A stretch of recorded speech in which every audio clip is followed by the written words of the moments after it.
morning, everyone. I'm told I'm not supposed to adjust this, but I'm going to adjust it. Good morning. Welcome to day 3 of Climate Palooza. I'm not sure all of you know, but we've been doing this climate paloozing for a few days now. And it's great to see you all here. It's great to be able to close this effort. My volunteers are all outside. I wanted to thank them all. It's been an amazing collaborative effort to put this together, and I really want to make sure that we applaud them when we get a chance to get them inside. We have a program packed with speakers back to back, and I'm going to try to keep us somewhat on time. So maybe with President Limbaugh, we can get started. Actually, before I bring the president, just a few logistics items. We have water refilling stations spread outside. We also have one here in this corner if you need. Restrooms are on the second floor of the building across when you come out. The stairs, you go upstairs, second floor is the closest bathroom that we have. What else? We are composting, so when you, today when you are throwing your things in the trash, I ask you to take a minute. There are 3 different bins, and read what they, the signage, and if you have any questions, ask our volunteers. We're really trying to minimize waste, the waste generated in this conference. With that, I am going to ask President Limbaugh to come welcome you all, and thank you for being here.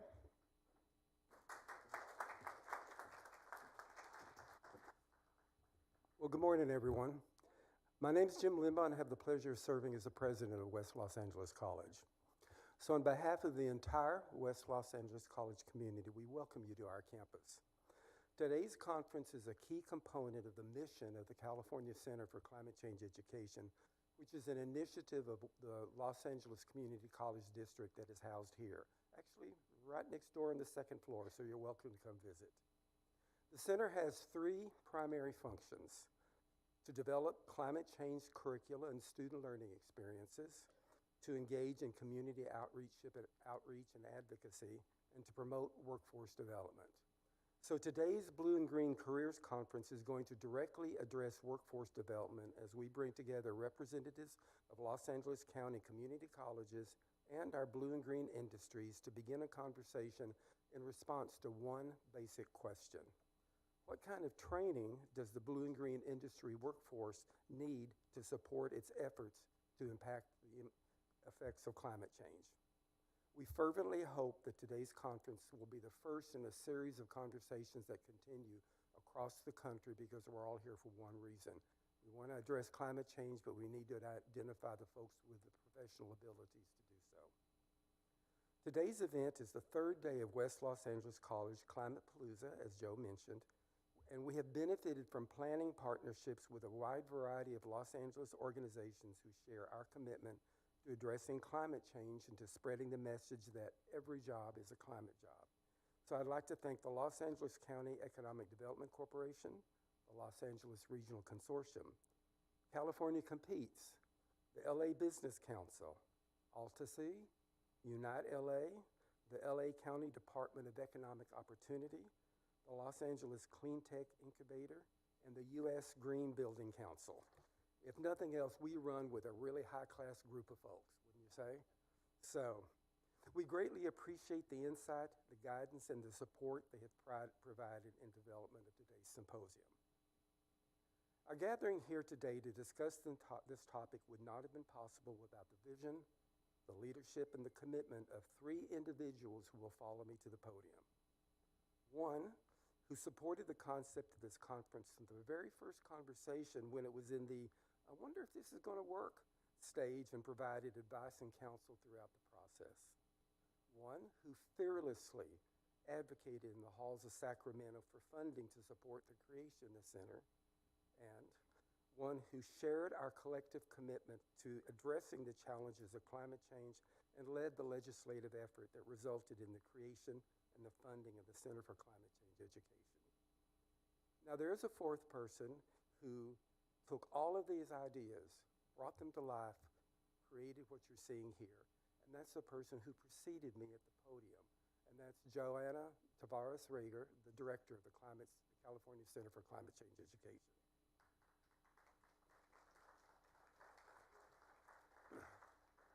For those of you who have seen the play Hamilton, you may remember the song In the Room Where It Happens. Our next speaker was literally in the room in the Los Angeles Public Library downtown, if you'll recall, when our discussion led to a mutualization that Los Angeles County had never really convened a conference on this topic. He has supported the college's efforts ever since and is a valued partner in our endeavors. So it gives me a particular pleasure to welcome to the podium Mr. Stephen Chung, the President and CEO of the Los Angeles Economic Development Corporation.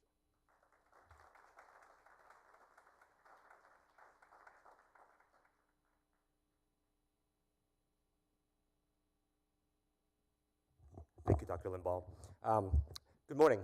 Again, my name is Stephen Chung, CEO for LAEDC, as well as the World Trade Center Los Angeles. My job today is just to actually introduce the next speaker, Chancellor Rodriguez. But before that, I'll set a bit of context why we're so excited to be here. As we're looking in the future, LAEDC has been tracking the development of various industries that will shape the future of Los Angeles. And I think all of you know that we are now at the center, not only for the state, not only for the nation, but for the entire planet, as we're leading in environmental sustainability and blue and green economy development. Why I say that is because, one, we have enormous legislation here locally, as well as throughout the states, that will create enormous opportunities for change. The governor and the entire legislature has pushed forward to a carbon neutral economy. And because of that, there's funding now coming down from the state to support some of these efforts. Additionally, President Biden and his administration has dedicated a lot of funding that will be available through the, it's the IRA and IIJA, the Infrastructure Investment and Jobs Act and the Inflation Reduction Act. To combine together, we'll be seeing tens, if not hundreds of billions of dollars coming to this region, transforming our economy. I want to start by saying that last week, it was just announced that the Department of Energy has issued a $1.2 billion grant to the state of California for us to transition into the hydrogen future. LA will be in the position to secure a big chunk of those dollars. So, as we're transitioning into the new economy, we need a workforce, we need individuals, and we need leaders to think through how we're going to be able to adjust to this change. It's not going to be easy for us to move from our dependency on fossil fuel to this entire new paradigm. And that's why this new center is so exciting, and to see Chancellor Rodriguez and Dr. Limbaugh and all the supporters, their ideas coming to fruition so that we can support the next generation of leaders that will shape our economy. I'll also add that there's a lot of buzz going on in terms of what's going to be happening in the Los Angeles region. One of the key buzzword is LA 28. We're going to be hosting the Olympic Games for the third time in 2028. This is a huge, huge affair. And the reason that everybody's focusing on it is because, yes, it's going to be the center for sports entertainment. But for me, the way I look at it is the sustainability and the job creation aspect. A lot of people don't know this, but our Olympic Committee promised the greenest and cleanest game in history of the world. That's a pretty big claim, right? How do you accomplish that? And when you think about some of the Olympic Games that's been happening, my God, look at Tokyo. They have to move hundreds and thousands of individuals going from location to location. And guess what? They didn't even have any attendees because of COVID. When is our time to host? We're going to see millions of people coming to Los Angeles all together in a 2-week span. Just for context sake, we were told that every single day of the 14 to 16 days we'll be hosting the Olympic Games, every single day is equivalent to 7 Super Bowls happening. 7 Super Bowls per day for 2 weeks. And then you have the Paralympic Games. So additionally, there's going to be about $6.9 billion that will be spent. And they promise a zero-car games. 0 cars, which means that we have to now get ready for the transportation system, the train system, the bus system. Is it going to be electric buses? Is it going to be hydrogen buses? How do we fuel it? All of that will basically create jobs here, and we need leaders that understand what we need to do. So that's why this Climate Palooza is so important to the LAEDC, and that's why when Chancellor Rodriguez and Dr. Limbaugh start pursuing this idea, we're gung-ho 100% supportive, and whatever you guys need, we'll be there to back this initiative. Because without this center, we're not going to be able to get ready for the vast demand that's coming right in front of us. And The other thing that's been fantastic is that West LA is going to be able to bring together industry and businesses and community, but also students. But at the same time, this is going to be accessible not only to West LA students, but also for the entire LACCD community college system. This will help transform the economy from a regional perspective. And that's why I want to thank Chancellor Rodriguez for his leadership. And with that, it allows me great pleasure to introduce the Chancellor for the Los Angeles Community College District, Chancellor Francisco Rodriguez.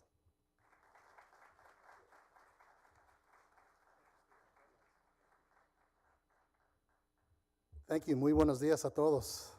How's it going? How's everybody feeling? It's a little too quiet in this room. I came and expected to see some energy, some climate energy. I have some very important but simple tasks to welcome and to thank you for joining us this morning on behalf of our Board of Trustees President, David Vela, the entire Board of Trustees, all 9 community college presidents, including Dr. Limbaugh, our campus administrators here and throughout the district, our incredible classified professional staff, and the over 200,000 students who entrust their educational lives to us on a daily basis. This is a wonderful opportunity for educators, trainers, and employers of the blue and green industries to come together. And I also have the great pleasure of introducing our very honorable and special guest, Mr. Isaac Bryan. I'll do that in just a minute. And I'm going to just share a couple words on why this gathering matters. Why, when we come together as policymakers, as educators, as employers, as nonprofits, as persons who care about climate, why this particular matters. And particularly for us, the lens that I look through, that we look through as educators, is that we really believe we have a moral imperative to help our students understand the immediacy of the climate change challenge and how our students can contribute to solving this worldwide problem. Knowledge about how to combat climate change helps to modify behaviors and prepares our students, current and the next generation of workers in the green and blue job industries. Education on climate change is of particular importance to those of us who work at the community colleges, majority of whom are students come from predominantly under-resourced communities, and we know that. As the research clearly bears out, these communities are disproportionately impacted and are the most vulnerable to the effects of climate change.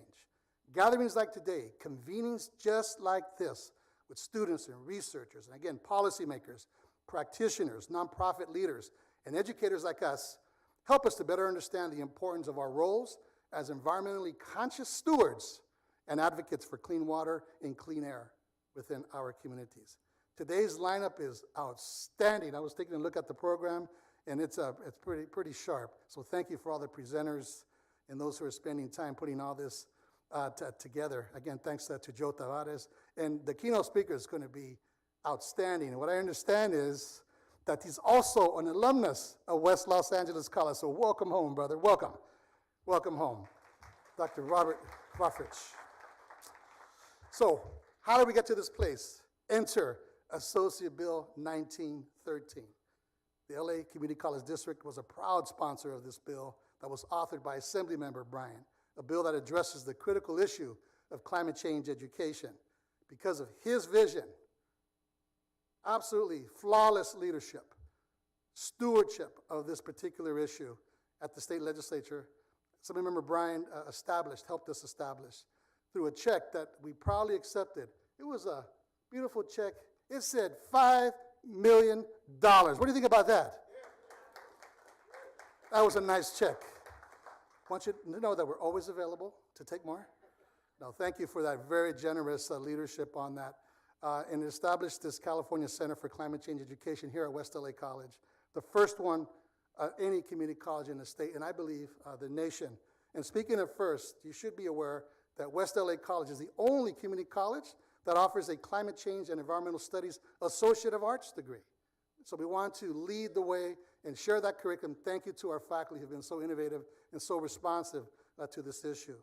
AB 1913 established a Green Jobs Workforce Center to coordinate with local green industries to assess workforce needs and provide training. It established opportunities for students to work in work-based learning. It established opportunities for faculty to engage in research and curriculum development, as you have seen, for the benefit of the entire system, the entire community college system, to promoting our educational resources about climate change and sustainability to our local P12 partners and other higher education partners and government organizations, and to serve as a fact-based educational resource center. Not alternative news, alternative facts, fact-based about the important impacts of climate change. So, who made all this happen? Who gave us? I called him this morning the great enabler. And that's a pretty powerful, in my sense, a real term of respect. And Assemblymember Bryan represents the 5-5, the Assembly, the 55th District. The 5-5 is always alive. The 5-5 ain't no jive. The 5-5 is busier than a beehive. And it is. He represents this area so well. In addition to representing his constituents with valor, with integrity, he serves as the Assembly Majority Leader. He chairs the Assembly First Select Committee on Poverty and Economic Inclusion. He's the Secretary and Treasurer of the California Black Caucus and Vice Chair and founding member of the Renters Congress. So clearly stating his leadership at the state level. His impactful work, if you take a look at his background, the kind of things that Mr. Bryan leans into, it's at the nexus, the intersection that involve environmental, economic, education, and housing justice. Just last year, we partnered on Assembly Bill 2425, which was the Higher Up Pilot Program, which provides stipends for formerly incarcerated individuals enrolled at our community colleges to provide them a step up and support so that they can move towards quality jobs, economic and upward mobility, and an opportunity to transfer. So these stipends have become handy, and they've assisted us statewide.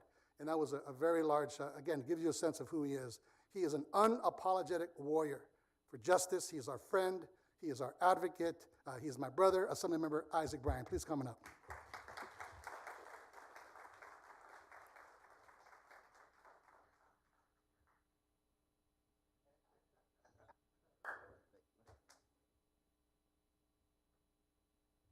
Let's give it up one more time for Chancellor Rodriguez. If you're looking for somebody to give you an introduction, it's the man right there. Grateful, and President Limbaugh, thank you for having us on this campus. This is an incredibly important day. I see a lot of faces in the crowd, a lot of hope, a lot of optimism, and I'm glad that you have that, because the reason that we're here, the reasons we have gathered are not incredibly hopeful. Sea levels are rising. Our carbon footprint has grown beyond any scale that we had imagined. LA was on a hurricane watch earlier this year. The largest urban oil field in the country is on top of a hill out there. And the people who live near it, they have lower life expectancy, higher heart conditions. The children have higher rates of asthma. It's incredibly depressing stuff if you don't have hope and if you aren't willing to do the work to make a difference. I'm proud to be here at West LA College, where both hope lives and the capacity and capability and now the resources to do the work is all in one place. In fighting for the climate center here on West LA College, we knew in the state legislature that it was important to center this work in the community college districts. We knew that there was no community college in the state that had this kind of center. And we knew we needed to make sure that it was proximate to the problems. It was important to locate this near the oil field. It was important that the people who are most impacted have the greatest access to the resources to make a change. One of the reasons I fought for these resources is because I care a lot about the students, care a lot about the impact, but I was wondering, what will this center do? What's the point? What's the purpose? And I was told something pretty unbelievable. It said, we are going to train the next generation of blue-green employers and employees. We're going to train that workforce. We're going to develop thought leadership. We're going to lead with facts. We're going to lead with integrity, and we are going to lead towards a vision of sustainability, not just for the region, not just for the state, but for the entire country. Sounds worth $5 million to me.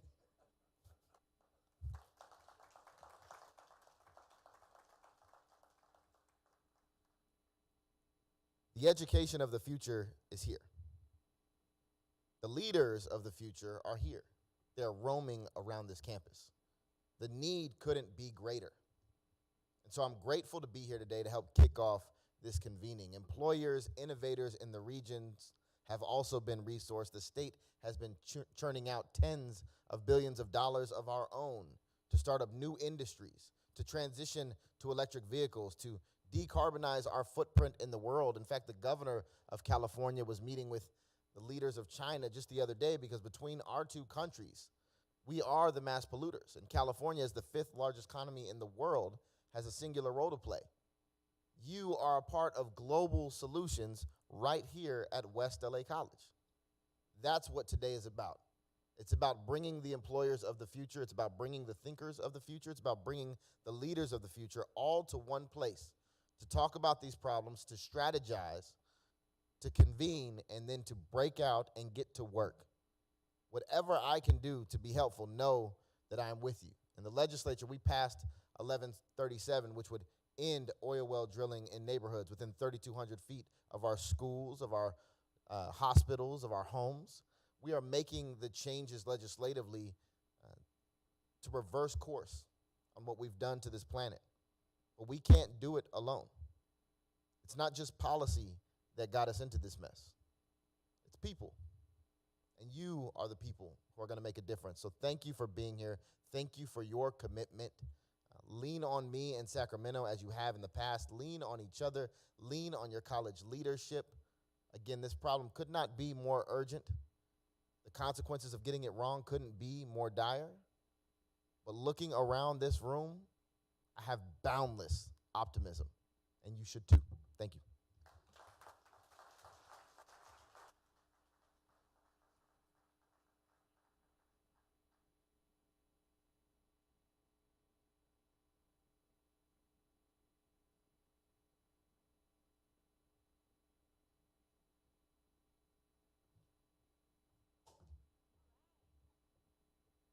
So now I would like to introduce a friend of mine who made a long journey to be here today. And it's one of those stories of like coming full circle, if you will. Our keynote speaker is Dr. Robert Fofrich. He is an Earth System scientist and a UC President's Postdoctoral Fellow at UCLA.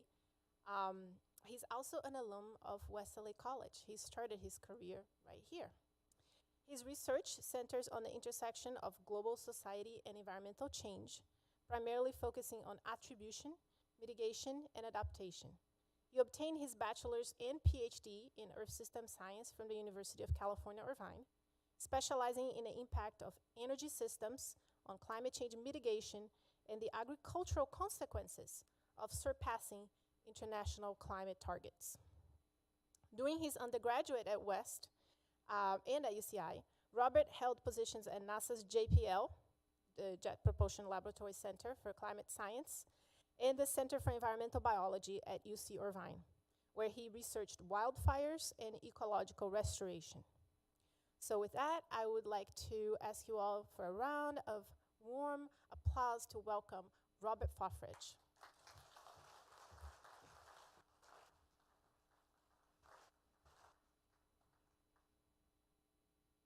Hello, everybody. Thank you all for being here.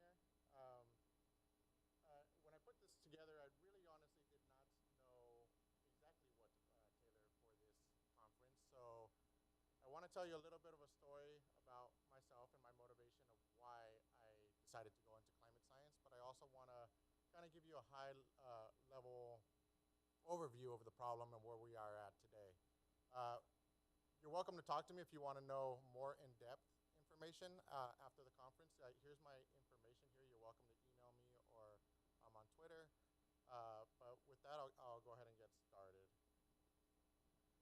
So as Joanna mentioned, I'm an LA native. I was born and raised mostly in LA County. I've lived all over the east part of LA. East LA, El Monte, Pomona, and also spent some time in Long Beach. I'm currently at UCLA as a UC President's Postdoctoral Fellow, and I received my PhD and bachelor's from UC Irvine, and I'm an alumnus of this college here. Now, growing up, I was very passionate wanted to protect endangered species, much like Steve Irwin. As a result, I spent my teenage years volunteer with San Dimas Nature Center, rehabilitating injured birds of prey and taking care of other native animals such as deer, raccoons, coyotes, and so on. I also spent a few years taking care of reptiles at a facility in the Inland Empire, and would spend a lot of my free time in natural areas around the county. However, to be quite honest with you all, like many of my peers that grew up in very poor communities, I had no intention of going to college.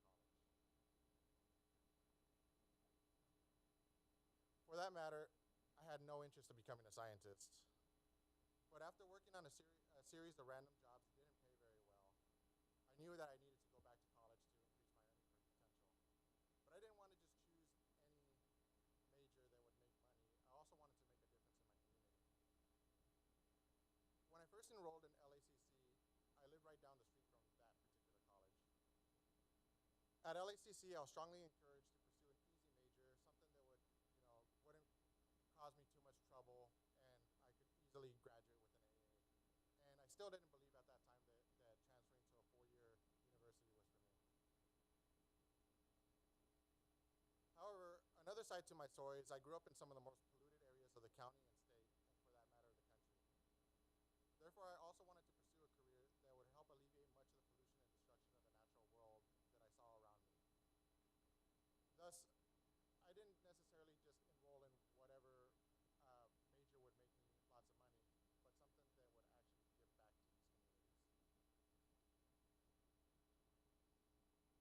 My motivation largely came from my surroundings, since even from an early age, I recognized that some communities, not all communities, experience environmental degradation the same. And in fact, poorer communities always seem to bear the brunt of environmental damage. I also recognized the disconnect between many of those who I saw in power and our local needs. And it didn't really seem like many people were doing much about it at the time. Therefore, I wanted to select a major in environmental science field to do something about this problem.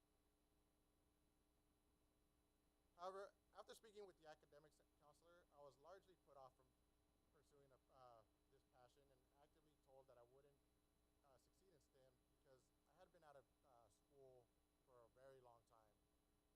In fact, I didn't start college again until I was 24, and being outside of school for so many years meant that I needed to take 3 years of math just before I could even start taking the requirements to graduate with a STEM degree. Additionally, if I were serious about pursuing an environmental science degree, I would at the very least need a bachelor's degree, and realistically, I would need a graduate degree. I was also unsure if there was even jobs available in my community after graduating, and not knowing many people who went to college and no one who pursued a STEM degree meant I didn't have a network of peers to ask for guidance. Nonetheless, I persisted and aggressively sought out classes wherever I could register for them. At the time, courses were extremely impacted, so I soon found myself traveling from LA City College to East LA College, and from Trade Tech in downtown LA to Valley College, wherever I could find the classes I needed.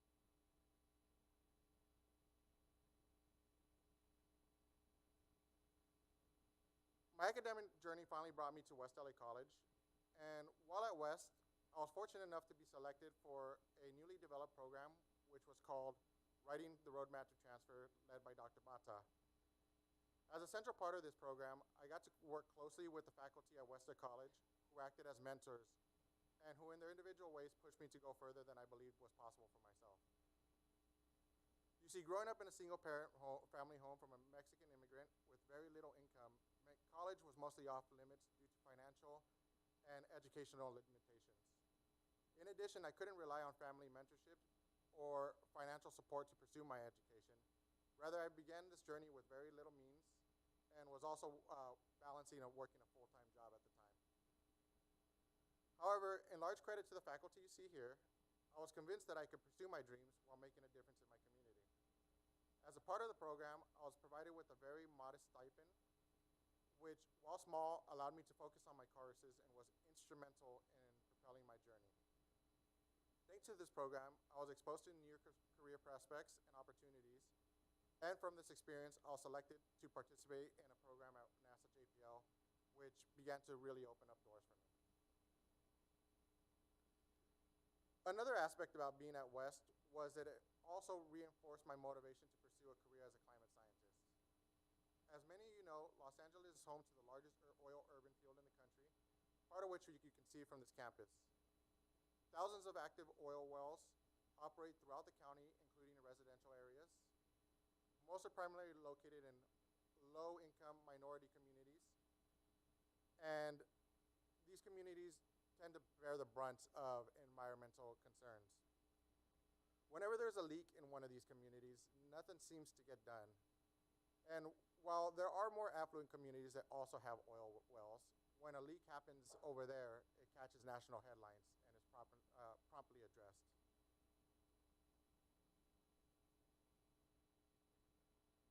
Much like the environmental pollution, climate change also affects various communities in different ways.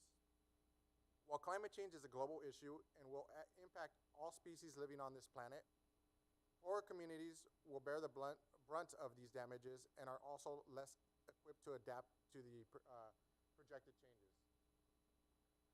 So when you look at this map here, and this is from a group that I work with from the Climate Impact Lab, you can see that areas in the global south are in deeper red colors than areas in the global north. And while climate change is affecting everywhere on the planet, these are the areas that will experience higher temperatures and higher levels of warming.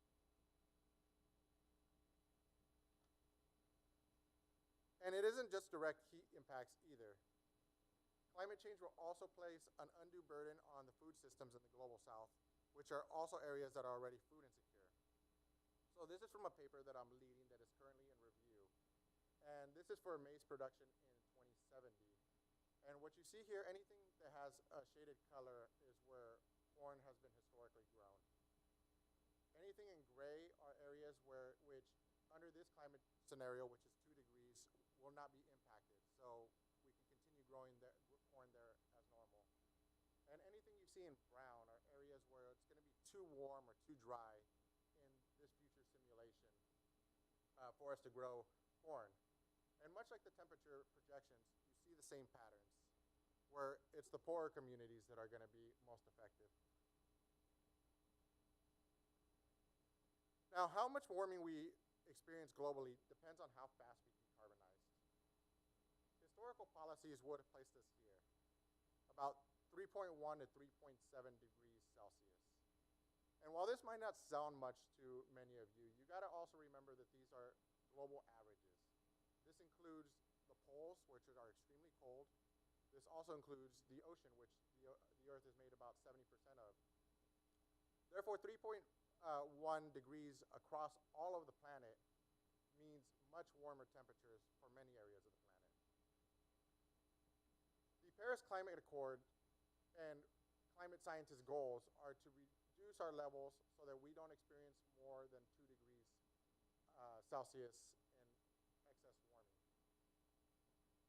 And we still have a long ways to go here. The IRA gave us a little bit of wiggle room and reduced our projected warming, but it still doesn't get us all the way there. And while it is possible to keep global warming under 1.5 degrees above pre-industrial levels, this task is monumental. What is required is not only unheard cuts to global emissions and greenhouse gases, but also the development of new technologies to pull CO2 out of the air and store it safely again, or what is called negative emissions. Now, if we would have started this process in 2000, we would have required a rate about 4% per year. And while this sounds small, this in itself is a tremendous task.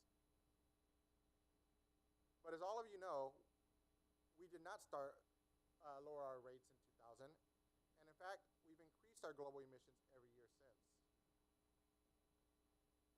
And every year we delay this problem, this task becomes more and more challenging. And if we would have started this process in about 2019, it would have 4% per year reduction to what you're seeing here, about 15% per year.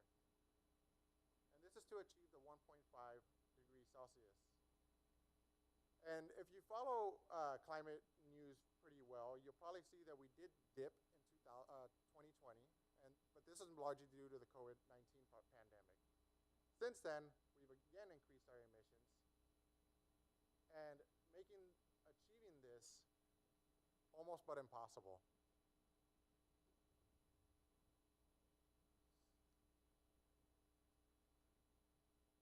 Nonetheless, the IRA, new revisions based on the IRA has given us a little bit more hope. If you follow the blue line here up to the top axis, the x-axis on the top, you can see that for the 1.5 degree threshold, we actually have about 10 additional years.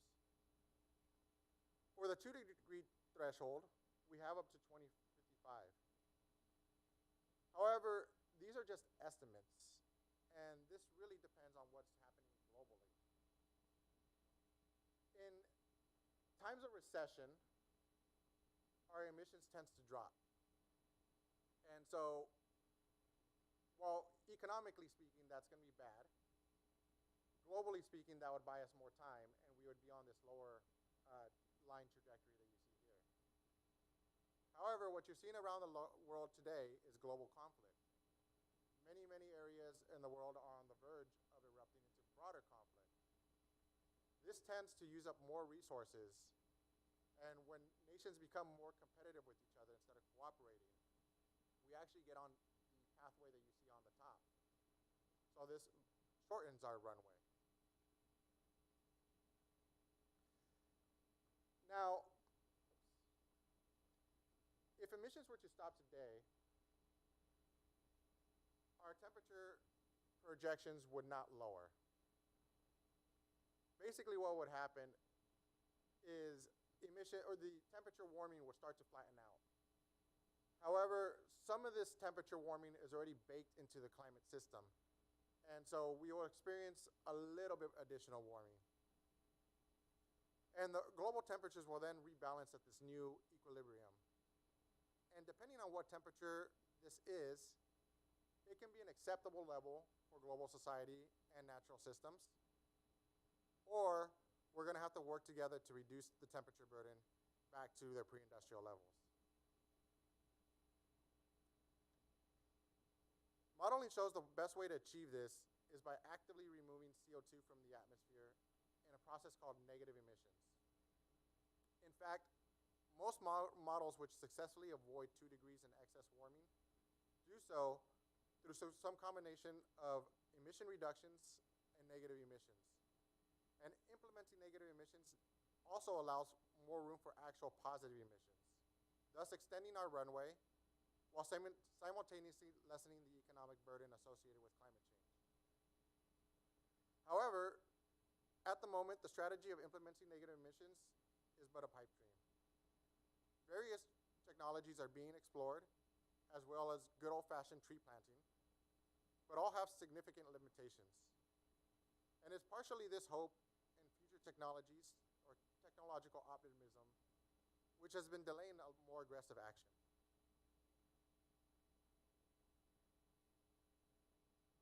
Negative emissions are typically categorized as mechanical or biological. Mechanical negative emission technologies are still largely in development and are economically unproven and currently unscalable. Therefore, climate models often rely on biological negative emissions, largely in the form of bioenergy, along with carbon capture and storage. This means cultivating crops specifically for bioenergy, or using crop residuals, which would normally end up in the landfill, to produce electricity while preventing CO2 from escaping into the atmosphere and storing it underground. One of the main problems with this approach is that it's extremely land use intensive, and here you're seeing an example of this from one climate model. The areas shaded are areas that the model allocates to bioenergy production, and the darker color means greater fraction of land is required, with the highest fractions being around 70%. However, agricultural expansion is already a primary driver of land use conversion and loss of wildlife species around the globe. Agriculture is also the second largest driver of global warming.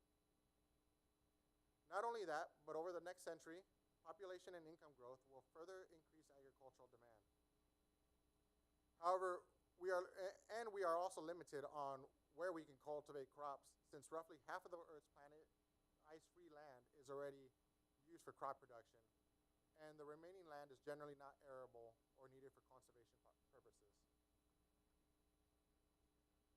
Thus, dedicating large areas of land to biofuel production will put climate change mitigation and energy development goals in direct conflict with food security and conservation needs. This is particularly concerning in tropical environments, as they have the highest concentrations of species per area and have already suffered from food insecurity. Now, you might wonder why it's so hard to decarbonize. Well, as you can see here, the global economy is largely coupled with CO2 emissions, with emissions levels rising and falling along annual economic growth rates. And this is because we've industrialized every aspect of the global economy. From food to manufacturing, our global economy takes tremendous amounts of energy to operate. So how do we decouple emissions from the economy? The simplest way to think of this is through what is known as the chi-end energy. And there is a little bit of math involved, but don't worry, I'll walk you all through it. So CO2 emissions is largely proportional to population times income times primary energy over GDP times CO2 emissions by primary energy. And while many people like to focus on population, the world's top emitters are actually responsible to produce over 1,000 more CO2 than the bottom 1%. Not all of us are equally responsible for these global emissions. And in fact, data shows about 40 to 50% of global emissions are produced by the top 10 wealthiest people, while you can see that the bottom 10% barely emit anything at all. If we look at global average, we can see that it's about 4.7 tons of CO2 per capita, while the highest produce about 60 tons of CO2 per year. Another way to look at this is at the country level. Wealthier countries tend to have a disproportionately high emissions compared to their global peers. In fact, the top 50% of US earners emit more per capita than the richest inhabitants of India, and at the roughly same amounts as the top 30% in the European Union and China.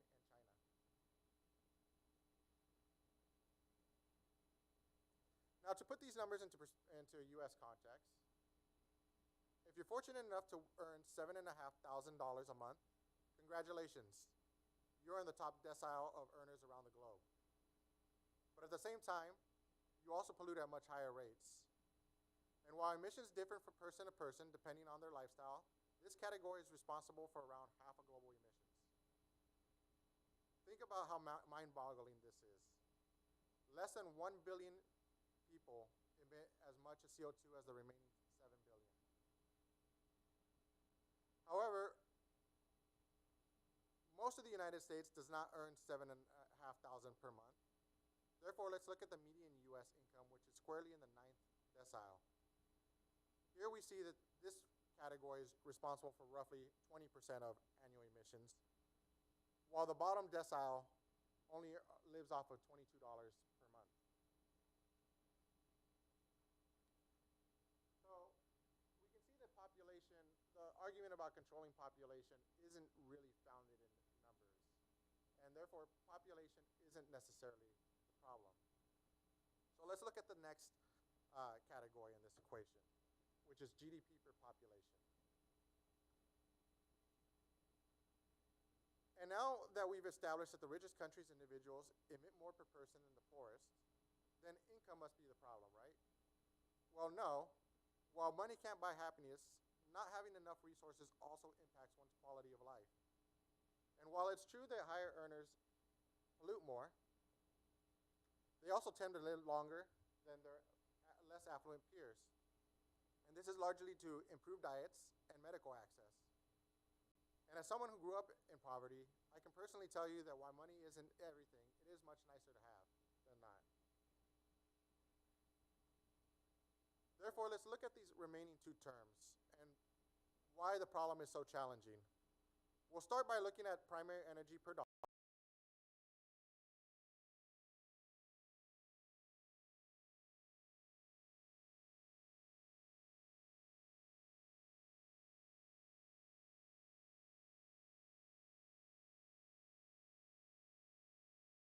A hurricane went from a tropical storm to a Category 5 in less than 24 hours, making a city of over 1 million inhabitants. They didn't really have time to flee. And so right now it's still too early to see the full damage of Acapulco, but the initial reports show the extensive damage of the city and are already starting to show fatalities. Another thing that often comes up is this question about individual versus corporate dilemma. So let's take the example of water consumption. Californians are all too familiar with the state's call to conserve water. However, our individual water usage is only part of the story. And in fact, more than 80% of the state's water consumption isn't done by you or me or our long showers. And in fact, it's actually consumed by the agricultural sector.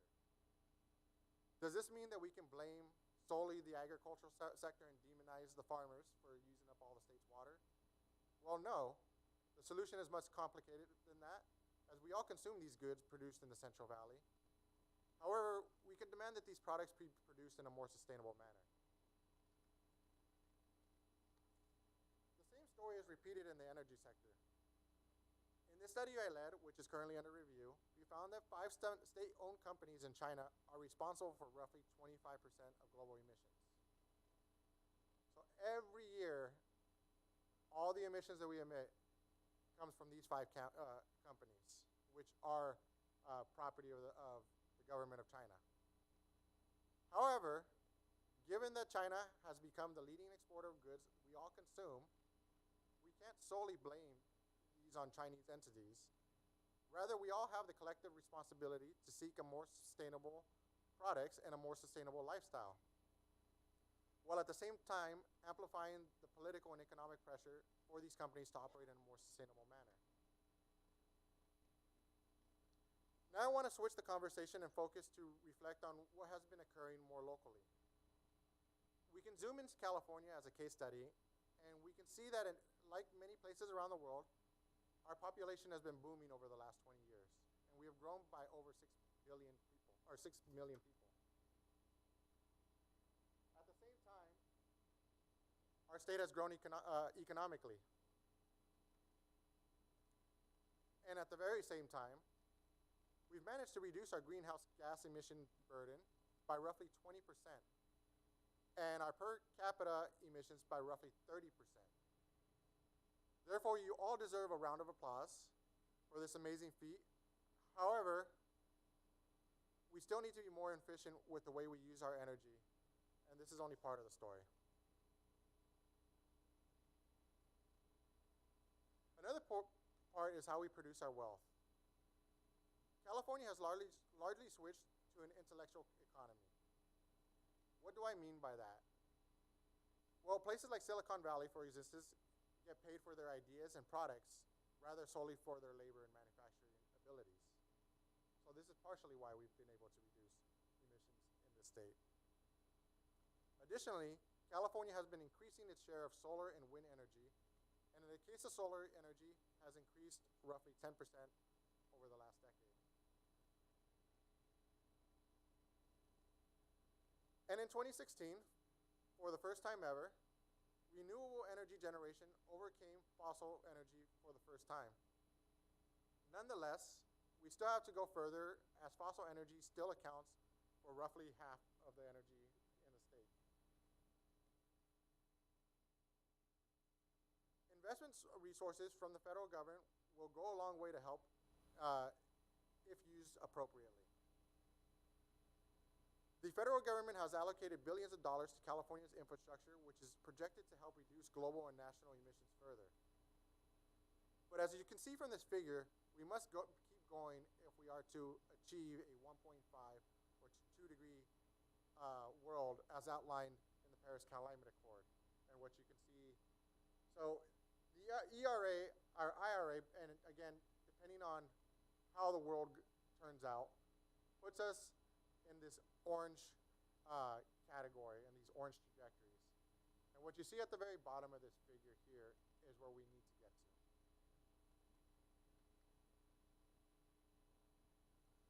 And while the IRA is relatively new legislation, California has long been ahead of the pack. Here I'm showing a figure illustrating California's emissions along with a set of target reductions with the passage of AB 398 in 2017, which slates for a 40% reduction by 2030 and an 80% reduction by 2050. And as you can see from this figure, we are making progress, but we still have a long ways to go before we achieve these targets. Nonetheless, as of 2020, over half our emissions can be removed by a full electrification of our economy. And while some areas will be more difficult to accomplish, think aviation and semi-trucks, others will be much easier burden to overcome, such as commuter transportation, given proper infrastructure, proper investments in infrastructure. Now, with the last few minutes of my time, I'd like to turn my attention to what this means for the community college and their students. Around the globe, investments in green technologies are increasing. Thus, this is the perfect time for a center such as this one to be opening, enabling community college students to make a difference in the fight against climate change, while simultaneously making them more competitive in the economic world. From air and water pollution monitoring to sustainable agriculture, green technology and sustainability jobs are the way of the future. And this starts with students who are enrolled at this institution today. Now, when thinking of ways to train students for these jobs, it is important to think about courses which increase scientific literacy, much of which already is included in the curriculum. This includes math, think calculus and linear algebra, physical science courses such as chemistry, physics, geoscience, climate science, biological sciences such as ecology, public speaking and English writing classes, and computational coding classes such as MATLAB and Python, and relatedly, geographic information systems. However, it is extremely important that when thinking about the courses, financial support for desperately needed students should be at the forefront of this conversation.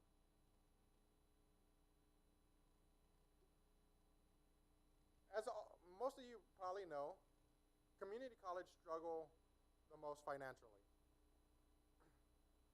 Over 1 million community college students come from families who earn less than $30,000 a year. And this is only in California. Thus, it is very difficult to convince these students to care about future problems when they are currently struggling to get by today.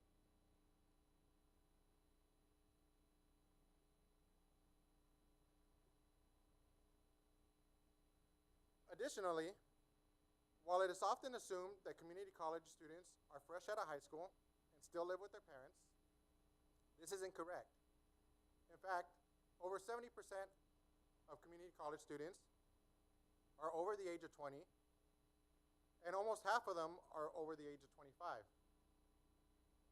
California currently has 2.1 million community college students who are actively enrolled, making it the largest community college system in the country.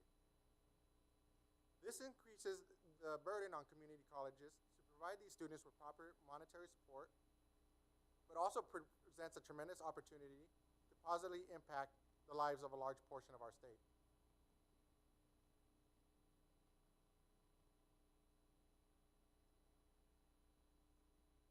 Nevertheless, we must begin by revisiting how state allocates monetary support to our educational systems, which I understand is beyond the scope of this institution. However, historically, student financial support was largely based on the assumptions which show community colleges cost as being much less than a four-year institution. However, new revisions from the Department of Education show that these estimates are erroneously misleading. When we include cost of school supplies, food, and housing, the cost of community colleges is much higher than what people realize. And given that over half of community college students are older and less wealthy than students at four-year institutions, they are also less likely to have family financial support.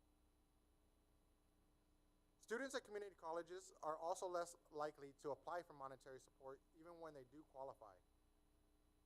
Generally speaking, this is largely due to a lack of information regarding the types of support that are out there, less money being available to community college students, or being enrolled in only part-time, therefore, and while working, therefore not qualifying for full financial aid.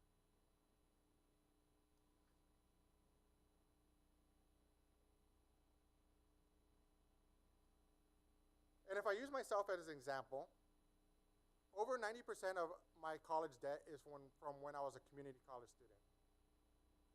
And while I was much more successful than my peers at getting financial aid through federal grants and other available scholarships, the extra money support that I needed from student loans was money that I desperately needed to pay rent and survive while pursuing my education. Luckily, I've been able to pay off a large portion of my debt given my track record in STEM. However, this isn't the case for many students, and it is an undue burden on low-income students, making this also a social mobility issue. Thus, it is my hope that when community colleges and other institutions think about how to prepare their students for climate jobs of the future, they also consider how to support their students with direct aid and apprenticeships to relevant industries. When I was a student at West LA College, every penny counted. And without the grants put out by the science faculty, I honestly probably wouldn't have been able to graduate. This investment also pays well into the future. For instance, according to the Department of Education, every dollar spent on community college students produces $5 in the future, making this a great investment in the economy. More importantly, this will allow students from a broader range of backgrounds a seat at the table and the ability to pursue more environmentally sustainable careers, thus improving diversity in voices regarding proposed solutions and providing for a richer discussion. I am extremely excited to see Wes leading this charge and hope to continue this conversation well into the future. And while this time was far too short to cover everything that needed to be said here, I am here as a resource, and therefore don't hesitate to reach out and connect if you want to chat more about this space. Thank you.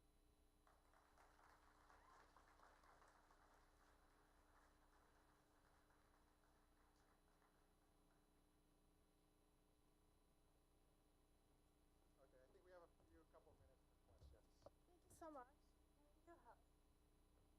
We were in the same PhD program. And I want to emphasize most of the graphs that you saw here today are part of the research that is done by Robert with teams. There is no way we can solve the climate crisis without having information that is reliable, that is based on data, that's based on facts, and that is generated by people like Robert. Every $1 invested in community college students generates how many dollars? 5 for benefits for society. This is an incredibly powerful piece of information. It's one that should be driving the decisions that we're all making and that we're all demanding that policymakers hear and use as their guidance, right? So I want to ask you for another round of applause for someone who overcomes so many barriers, as you heard, and is now bringing to us the information that is needed to guide us as we get ourselves out of this mess that we're in. Did you see that graph in which Robert showed how far we are, even with the federal policy, the IRA, the Inflation Reduction Act, which is the first climate policy that we have in this country, even with that in place, and assuming that the money is actually being invested in the solutions that need to be promoted, even with that, we're still really far off from where we need to be. That data is invaluable. And so all of you community college students who are here, if you have a chance to talk to Robert afterwards, please do, because part of the solution is right here in this room. You are part of the solution, and we're not talking about, consuming less water, taking short showers, or anything like that. We're talking about joining the group of people who can give us the information that is needed for us to actually solve this problem. Thank you, and if you have any questions for Robert, I'm going to propose that we pass the microphone and you can ask questions. And then we're going to go on a break after that, and we'll return for panels. I hope you can all come back after the break. So I just want to make this announcement. We have more programming today. Please come back. But I'm going to open up for questions. If you have any questions for Robert, I'll pass the microphone.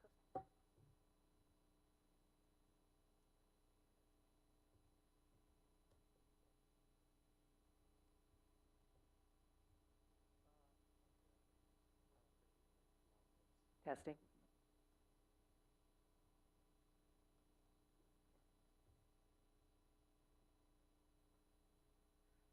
Good morning.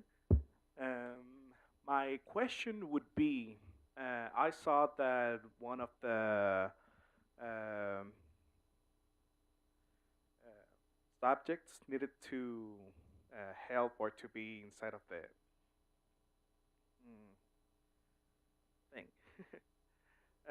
Where computer sciences mostly for Python or database management and chemistry too. So how would both of them work together into helping out to understanding more into the environmental changes that can be done and that stuff? Okay, so your question is how can chemistry and computer science basically merge, like for like how can those skills help you for climate change? Yeah. Well, like everything in life or most scientific problems, it's all data driven. One thing that a lot of scientists till this day aren't that good at is data analysis. A lot of people that work in a lab, uh, a lot of people that work in a lab or work out in the field, they're great scientists. They have great, they know their field very well. Uh, but when it comes down to modeling, they do not know how to use um, Python or MATLAB, or if they do, they just barely know how to use it. So I see it over and over again where different labs will hire people from a computer, like with a computer science background, over someone sometimes with a more biological science background or even a climate science background, depending on the needs of their lab, because they have the intellectual knowledge the of the specific subject matter, but they don't have the technical knowledge of modeling. So whether it's climate science or any other field, honestly, learning some kind of computer modeling will go very far in your career. Thank you very much. I have just two questions. One of them is I like the fact that this is actually happening on in a community college.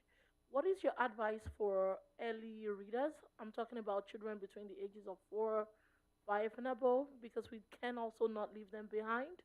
What are like the strategies that you have for like younger generations like that, so we take them along. And also another thing that I have to say is we realize that the cost of actually getting engaged in green jobs. Like, for example, if you want to be a part of, you know, like we're doing this gene drive where we are kind of turning genes into bags, and we're actually trying to sell them. But it's a way of like making money. But then we realize that the cost of even making one gene bag, because we're telling people, instead of throwing away your genes, give it to us, we can turn it into something else, okay? But we realize that the cost is even more than actually getting a general bag in the community. So what are your advice for people like us that are trying to make like probable solutions for climate? Thank you. Okay, I heard the second question pretty good, but can you repeat your first question just concisely? I couldn't. Was your first question about how to get younger children involved? Younger children. Okay, how to get younger children involved. Well, I think going to outreach events, younger children are typically pretty easy to get involved. Most kids are extremely excited whenever they see wildlife, for example. You take a kid to a zoo and you'll see their faces light up and everything like that, versus most adults aren't so excited about, I feel like, the natural environment than kids. So that being said, just getting the kids involved from a young age, going out doing outreach events with the kids and kind of teaching them about sustainability issues is perfect. And once the kids kind of get excited, they'll kind of be excited for the rest of their lives. And then the second question was about sustainability and how it costs more with some products basically to reuse them than it is to like. That is a big issue. It's that recycling, for example, it's one of the sad facts of recycling. Even if you put something in the recycling bin, it's most likely not going to get recycled. It's usually more economically, it's cheaper to produce a product from scratch than it is to recycle that product. And so typically speaking, a lot of those products end up in landfills, particularly in Malaysia, or not even landfills, just in the river. Um, uh, I don't really have a solution for you, unfortunately, with how to make it more economic. It is something that we need to keep working on, and as a society, I think making products last longer instead of just single uses or like fast fashion is very important. Um, and encouraging people to use their products longer, going back into repairing your products rather than just throwing your products into the garbage is very important. Hi, good morning. So, environmental science and sustainability is a very broad, a very general major. Do you think it's important for people, for individuals starting community college or individuals who have graduated with environmental science to really choose a subsector to specialize in that? And do you think that somebody in the general aspect can be successful and economically self-sufficient in the environmental sector? Okay, so your second question is just if you can be successful in the environmental sector? Like With the generalized degree, she was saying, do I need to specialize or can I get out there with the I don't think generalized you need to be degree? specialized at this level. Honestly, keep your options as broad as possible. You are relatively fresh as a student, and there's a lot of information out there. You might not even know all the different fields that are out there until you're exposed to that field. So at this level, honestly, unless this is your terminal degree and you absolutely know I want to work on X issue, I would keep it as broad as possible. Keep going. Once you get into higher degrees, or again, you're trying to like get your foothold in a specific company, then you can specialize in either that that field, or in that company's need. And in terms of being successful, I was extremely poor, frankly, when I first came here. Growing up, my family even experienced homelessness at one point. Like, I am much richer now than I have ever been. And doors keep opening up for me. Money keeps getting offered to me. It will open up doors. There will be just pursue what you want to do. If you pursue something you don't want to do, you're going to do a bad job at it, and you're not going to be happy in life. Versus if you pursue what you want to do, you're going to do a great job, and the money will come. Do you have time for one more?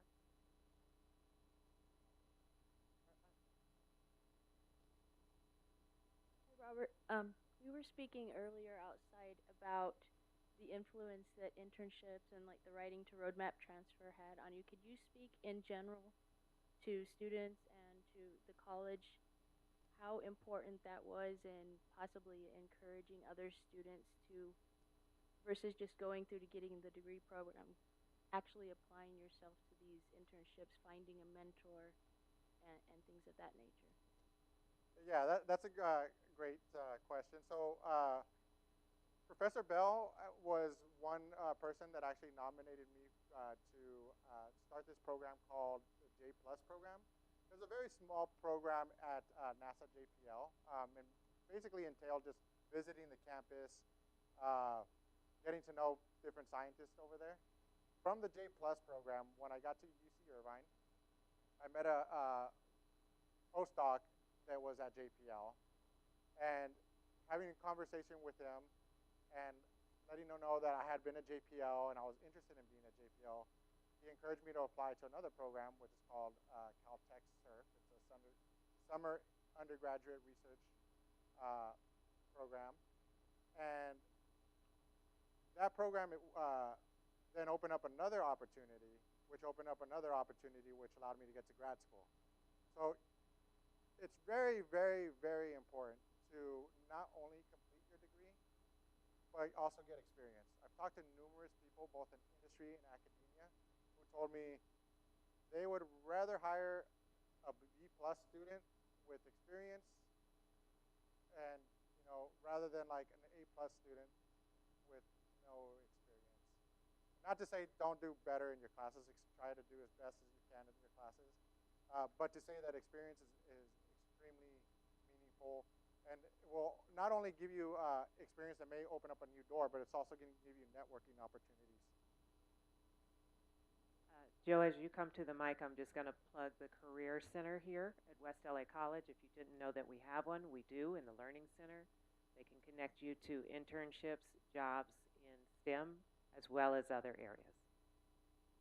Wonderful. Thank you so much. A few more claps, please. Thank you, Robert. Thank you all for being here. We're going to take a little break. We are running behind schedule. My job is to keep us on time. So let's say a 5-minute break. We'll be back, let's say 10:40. Is that good? You got 10 minutes and going to use the restroom. So if you need restrooms, the closest one are on the second floor of the building right across from us. And I'll see you here at 10:40. Thank you.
Can you hear me now? Okay, yes. So please take your seats. We're going to start where I said 10:40 and it's 10:47 now. So you can see I'm not really doing a great job at this, but it's because all the off conversations that are going outside, like all the conversations I'm seeing people have outside are really hard to break up. And this is one of the things we want. We want this to be a networking opportunity. We want this to be a place where you can find the people that you're going to save the planet with, basically. Does that sound crazy to say that we're here to find all the people to save the planet with? That's really what the end goal is. Okay, so I would like to invite on stage Dr. Narendra Makijan. She is the chair and assistant vice president of the Los Angeles Regional Consortium, and we've been working together to organize this event today. Thank you, Dr. Makijan. Thank you for being here. Thank you, Joe. Good morning, everyone. Welcome. So excited to be here to see this event be such a success, and for all of you for being advocates for climate education and change. I have the distinct privilege and honor to introduce Dr. Sujin Jez, who is the CEO from California Competes. As CEO of California Competes, Dr. Jez leads the organization's work to develop nonpartisan and financially pragmatic recommendations for improved higher education and workforce and policies across California. Her research and advocacy work has focused on innovating and shaping an inclusive, future-ready system of learning that positions all students and Californians to achieve their educational and career goals. Her efforts have catalyzed the transformation of higher education, structures to support underserved students, such as adult learners and student parents, in novel and innovative ways. Dr. Jez, the stage is yours. Thanks for being here. Thank you, and thank you to West LA College, Joe, for putting this event together, amazing. Also Kathy for your support in putting this panel together. I'm really excited to introduce the panel. Now also panelists to sort of make your way up to the stage. This panel, the Green and Blue Workforce Evolution. We're gonna focus on thinking about and a discussion around trends, regulations, opportunities, projections around what the workforce looks like, what it will look like, and then how do we make sure California trains the workforce. So I think one of the big things that when we think about higher education that I think folks don't connect is the critical role of higher education in meeting our state's social, climate, health, all the goals. And sort of we need to have the folks that can do the work, not just create the policies, the solutions out there. So to that end, we have three amazing experts from different frames in our state to help us think through this. And I will let each one of them, maybe we'll start on the left, to introduce themselves.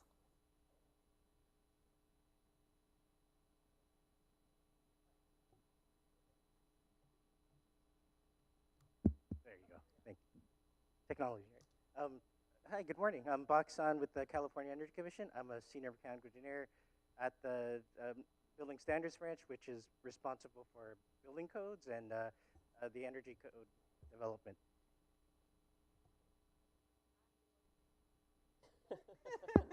There we go. It just takes a quick second.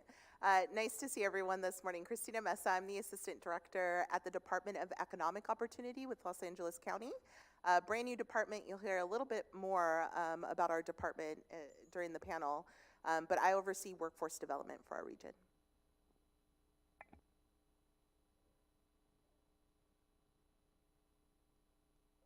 Hello. Hey. My name is Luke Meyer. I am the director for the Los Angeles Regional Center of Excellence for Labor Market Research. We are hosted at Mount San Antonio College in Walnut, California, and we provide labor market data to the 19 community colleges in the LA basin to help align their career education curriculum with the needs of the labor market. So today we're looking at green jobs. Thanks, it's nice to be here. Thank you. So we're going to kick off this panel by having each one of the panelists do a short presentation, and then I have some prepared questions, and then we're going to open up for questions from the audience. So first, I invite Luke to share with us about trends as well as what colleges are doing programmatically related to green and blue workforce. Thank you. So I'll try to get through this rather quickly, but I need to thank our interim director from the Far North region, Ebony Benzing. She prepared these slides, and it's not broke, so I didn't fix it, and I'm just taking them from her, which we often do.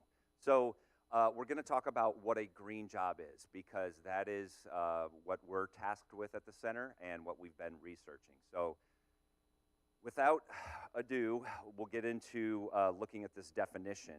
This is formulated from ONET, which is the premier source for occupational data in the nation.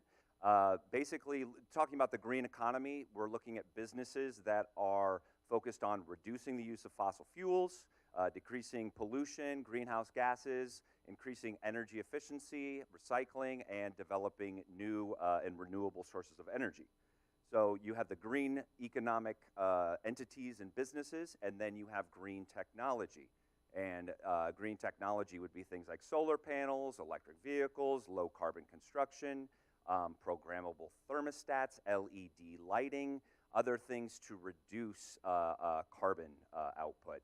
And so those businesses and those technologies interact to green our jobs, and not all jobs, but the jobs that we're looking at. So there's three different buckets for this, which you can see on the right. Increasing demand for existing occupations can change the work or the tasks requirements needed for a job, or create actually new and brand new jobs, such as, you know, solar installers didn't exist 50 years ago. That's a newer occupation since then.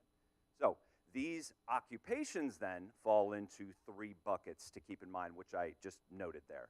On the left, or well, depending upon how you're looking at it, the green increased demand.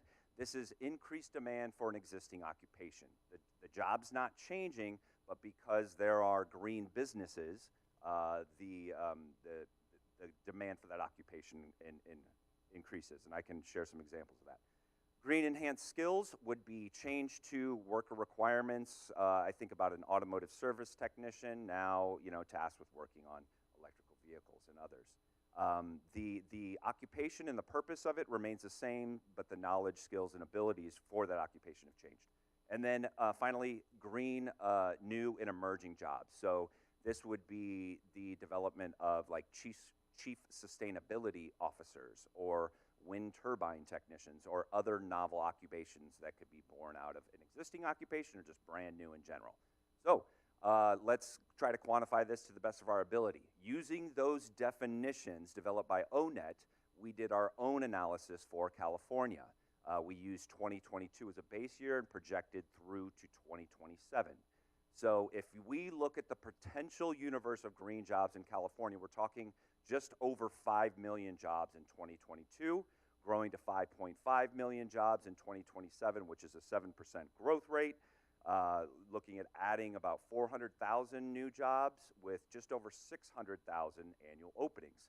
And if you notice in the bottom right, there's a big caution with this. These might be overinflated because of the way that we define jobs.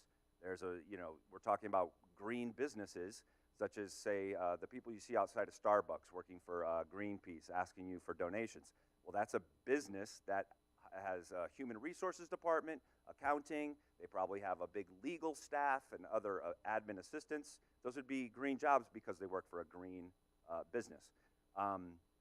So together, combined, this potentially accounts for 25% of all of California's jobs in 2022. Looking at those three different buckets, you can see the majority of these jobs fall in the green increased demand. So those existing occupations that the demand is increasing due to green activities. The ones with enhanced skills follow right behind, and then the new and emerging job set accounts for a smaller bucket. If we look at the industries that employ these, construction is there at the top, followed by manufacturing. You see all of the jobs there on the right side. Those industries employ over 400,000 jobs that can be defined as green. But what's interesting is you can see these cut across all industries.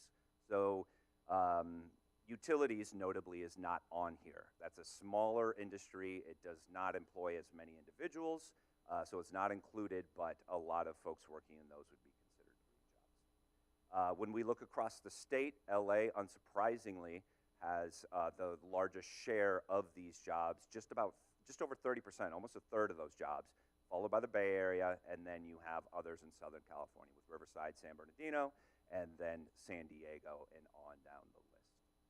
So these are some of the example occupations that fit in those buckets. Those with the green increased demand, the laborers and freight, stock and material movers doesn't really sound green, but working a lot in transportation and warehousing, which would be, greening into a more electric fleet of vehicles and things of that nature. Software developers, customer service reps, and then we have some in construction with carpenters and electricians.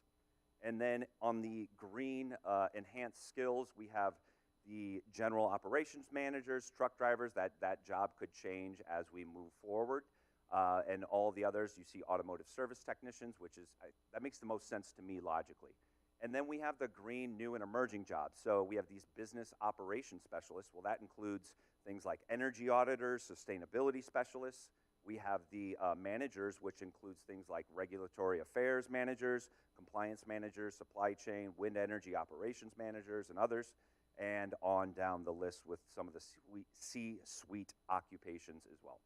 So there's other stuff here about the skills and looking at job postings, but I don't want to take up too much time with that. So that is our attempt in, throughout the state in all of our centers. We are further refining our methodology to get a more accurate count for these jobs, but that provides a pretty good baseline for the data. So thank you. Thank you, Luke. Next, I'd like to turn it over to Baksan from the California Energy Commission. He's going to focus on how new regulations will impact the skills needed for energy sector jobs. Hi, thank you. Take a second. Oh, there you go. Yeah, thank you for having me participate in this panel. For the 2022 and the 2025 development of the Energy Code. So this is the code and regulations developed around building construction, single-family homes, newly constructed buildings, such as this, and a few others. The Energy Code has taken a significant shift in how we approach heating, ventilating air conditioning systems, and domestic water heating. We're using the heat pump technology to help decarbonize. So many of our codes are using that tool to push our energy efficiency goals for California. So we're putting a lot of weight in HVAC and hot water requirements. We add photovoltaic and battery storage for the 2022 Energy Code. We're mandating battery storage and photovoltaic design for multifamily and non-residential buildings. I wanted to kind of maybe focus on the infrastructure, the structure, the framework that is helping building industry. We're an energy code, and California has one of the strictest energy codes in the nation. ACEEE rated us #1, and thanks to everyone in this room and everyone on this panel to help facilitate that. So we are one of the top in the nations. But there's the framework that is used to help our energy code and California's energy industry are architects and engineers. So they're pivotal to the transformation that we're experiencing now to develop designs and technologies to help keep us cool, help the efficiency of this building, so that they would help bridge the gap between the traditional systems and the advanced systems that we're finding eco-friendly solutions for. Others are, these are more traditional, but the builders and contractors. So we need people that, they hold the builders and contractors hold a crucial responsibility to take the designs that architects and engineers put on their plans and make it into what you see here today. For example, this beautiful building here. They ensure that the building operates functionally and maintains its efficient use of energy to maintain our environment. Others are the enforcement agency staff. So the Energy Commission creates the rules, we write the regulations, but the building officials, inspectors, are the ones that enforce the rules, and they are the ones that make sure that people, builders, are following what's in the energy code. Yeah, so certainly those are the traditional people that help our facility. So we also have technical professionals. So we are looking for home energy rating professionals there and acceptance technicians that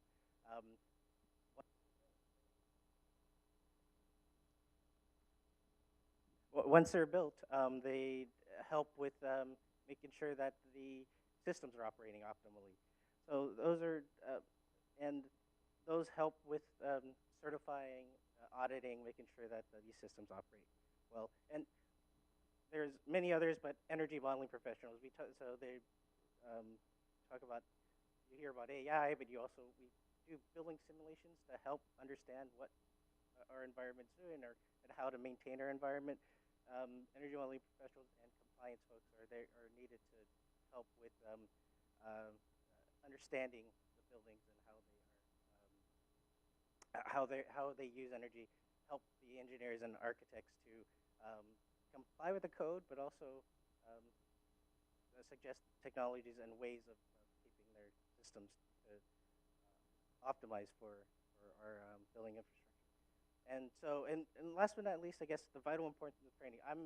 My colleague that was supposed to be here is the head of the outreach and training group, and he focuses on training the masses on how to develop these systems, maintain the systems. But he goes to community colleges, but we also need to probably put some support in the high school side because it starts with the young minds that are trying to push our environment today. So I'll leave it at that, but I'll hand it off to the next week. Thank you. And next, I invite Christina Meza from the LA County Department of Economic Opportunity to focus on various county opportunities, programs, and how they impact green and blue jobs. Great. So as mentioned, Christina Mesa with the Department of Economic Opportunity. We're one of LA County's newest departments. We actually launched July of 2022. So just this past summer celebrated our first year anniversary, our first birthday. And really excited about the investments that the county made to support our department, which is really the first of its kind for LA County that brings together services to support both businesses as well as job seekers in our region. What we've done as a department is we've brought in a different plethora of offices that existed in silos across the county into one umbrella. So I oversee workforce development. That used to live within the Workforce Development, Aging, and Community Services Department. So talk about a hodgepodge of different services that the county was offering under one shop. But now we are strong in the workforce development side, and we have one really robust team to support workforce development services and really support job seekers in our region. On the other side of the house, we have two programmatic branches, right? Workforce development. The other side is economic development. And that is home to Film Office LA. It's home to our Office of Small Businesses. It's home to LA County's capital development investments in projects. It's also home to our capital acquisition fund and some of the economic opportunity grants that you may have seen in media recently as part of the investments that we're making to support businesses in our region to be able to grow and thrive here in LA County. We also have a couple of pieces within that shop that support things like getting licenses and certifications to become a social enterprise, right? Which is another emerging area that we see services coming forth and businesses coming forth to really support the needs in the green economy in this space as well.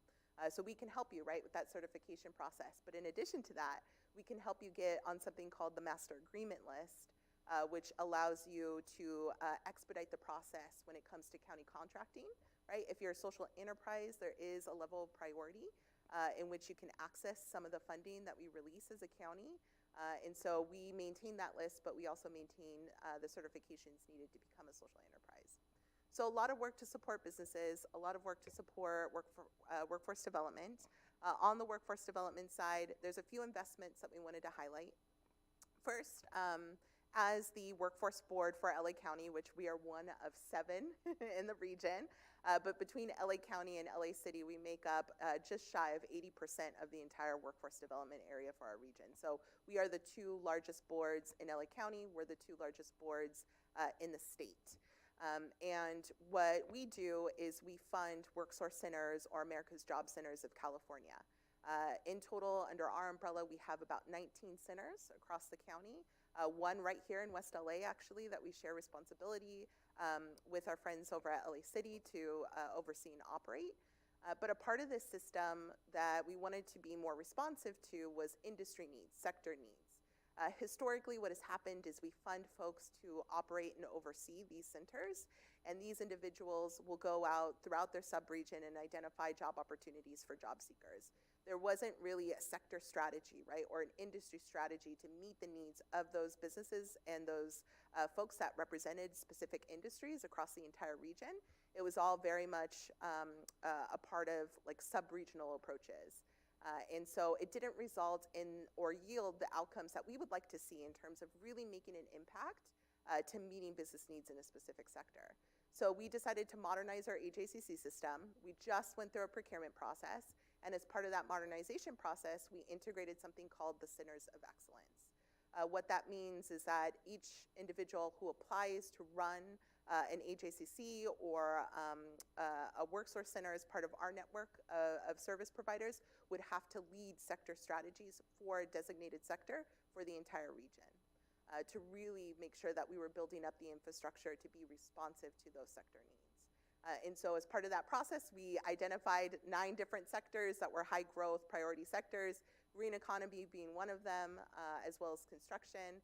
And so we integrated that into our procurement process. And then we were joined by one of those new emerging jobs in the green space that you just heard about. Our brand new Chief Sustainability Officer, Rita Klampath, who's amazing and really supports green and sustainability work across the region, to join us in the evaluation of the proposals that were submitted as part of that process. To really make sure that we were speaking to the needs of sustainability for our region and selecting a partner that would help us do that work as part of this Center of Excellence model, which you'll hear Center of Excellence, right? I think that's a big thing to be more responsive, especially in an area as dynamic as LA County. So that's one area we wanted to highlight. The other investment is, as a county department, we actually received over $40 million in federal ARPA funding, American Rescue Plan Act funding. And we were able to designate just shy of $20 million of that funding to develop high road training partnerships in different sectors as well, hand in hand, right, with that Center of Excellence model. And so we did allocate some of those dollars to support green infrastructure and green jobs in HRTPs, and we're just now getting ready to design that framework. So really excited to work with businesses, to work with our partners, to help us identify some of the skills gaps that they're seeing, right, across their industries or the jobs that are in demand, and addressing those needs as part of the build-out of our high road training partnership. We also have some lead apprenticeship work that we're doing in partnership with our labor folks that we work with. And so there's a lot of opportunity and investments that are going into those partnerships, specifically in the construction space, but working very closely with folks like Apprenticeship Readiness Fund and our Orange County LA Building Trades Association as well. With that, the last thing that I'll leave with is bipartisan infrastructure law and a lot of infrastructure investments that are coming into LA County. And we have this big body that we call Infrastructure LA, and it brings together all of LA County's partners that kind of lead investments in this space or bring in grant funding from the federal side of the house right into our region. And with bipartisan infrastructure law, it's all about building good quality jobs, right? That's one of the targets, one of the goals. And so anytime you apply for a grant, you have to speak to how you're meeting workforce development needs with that funding, right, that you may receive as part of your grant application process. And so there's certain equity thresholds, target local worker hiring practices that folks have to speak to.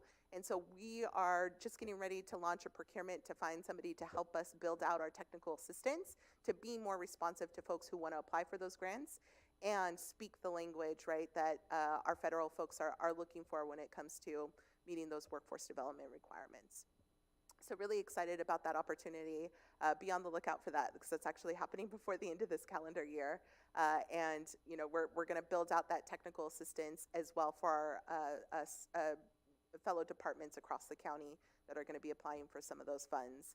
We sit on a subcommittee that has to evaluate all of the grant applications that get submitted on behalf of Los Angeles County to make sure that those workforce development components, at least on the county front, right, are being met to the expectations of workforce development for our region under the DEO umbrella. Thank you, Christina. I realized I should do a time check. What time should I?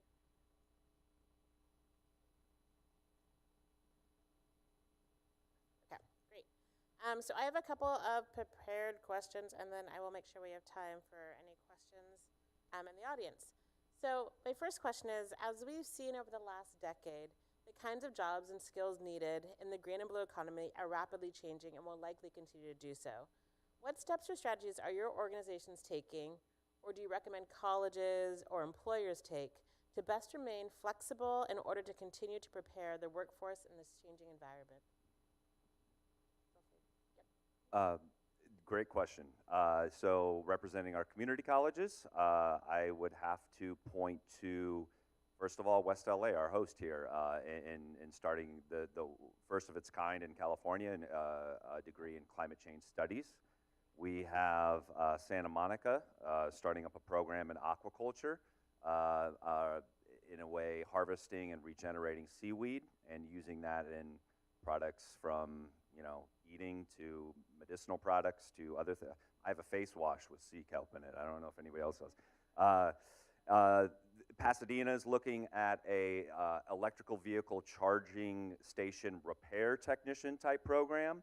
And then we have nine, maybe even more of our colleges have solar programs. And there's also a strong workforce project, BCAP, which is the Blue Economy and Climate Actions Pathway Project, that is working to climatize programs. And so some that I displayed on here in the center, those green enhanced skills, these are existing occupations that the requirements are changing for.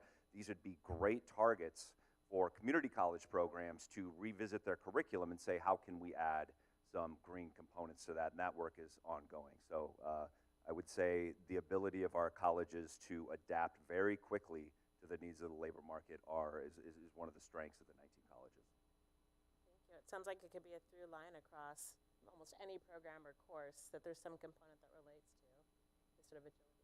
Right, yeah. It kind of, you could think of it in these buckets. A new program would be the aquaculture program.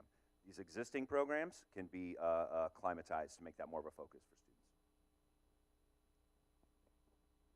Speaking from the county government lens, so I spoke to some of our ARPA dollars and our ARPA investments, and one of the good things about bringing those dollars into the county is that the county decided to work with another brand new office. A lot of change has been happening across LA County, our Anti-Racism, Diversity, and Inclusion Office, or ARDI, to kind of develop criteria for each of the different county departments to meet specific equity, but also racial equity needs as they operationalize those ARPA dollars, right? So we have certain thresholds of individuals and target populations that are dollars that we've been able to designate in the high road training partnership space need to touch or need to reach.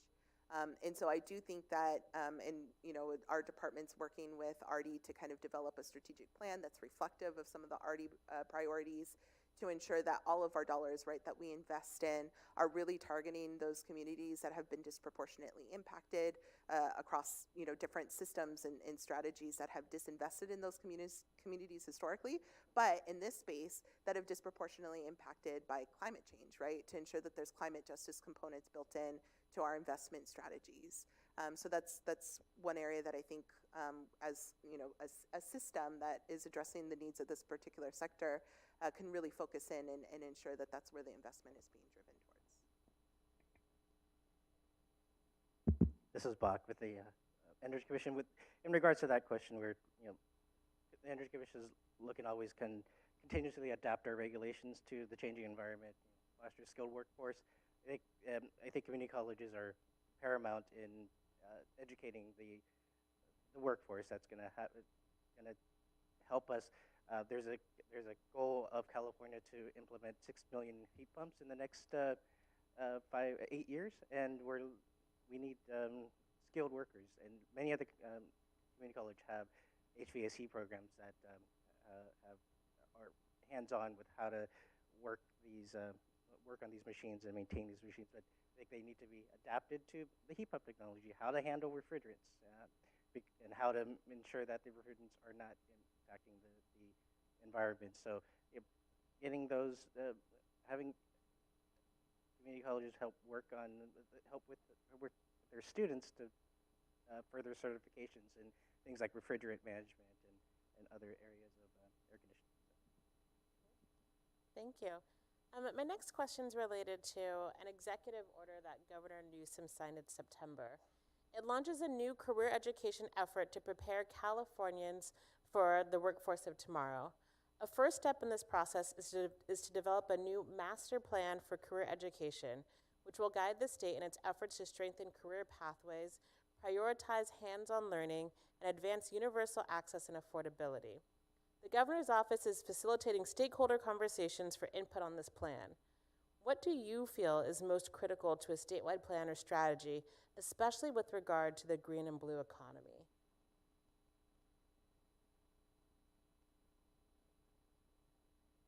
So I already spoke to equity piece, but I think reiterating what I just spoke to earlier is one area. But I also think ensuring that labor is at the table, our labor partners.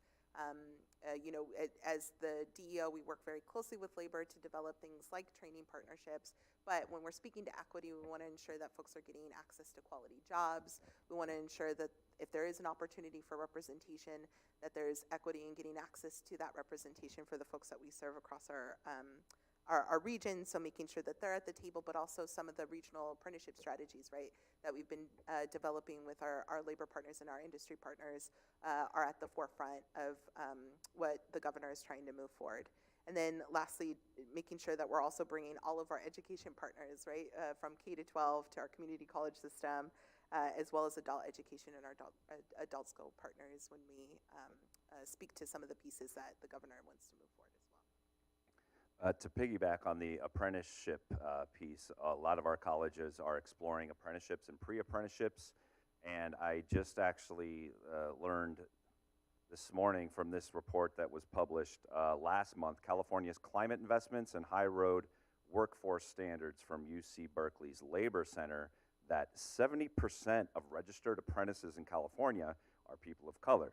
And so if we can expand apprenticeships across our colleges and across everything, that has I feel like a built-in equity component right there and provides great on-the-job training and all of those things to prepare for these jobs. Speaking from my standpoint, looking at the collaboration and partnerships between government bodies, industry, and stakeholders, to enable exchange of information, data. That's where we see importance in the strategic plan. Well, thank you. I know we have 5 minutes left before we wrap, so I want to save some time for questions from the audience. If you have a question, just raise your hand. The mic will come to you. Joe's.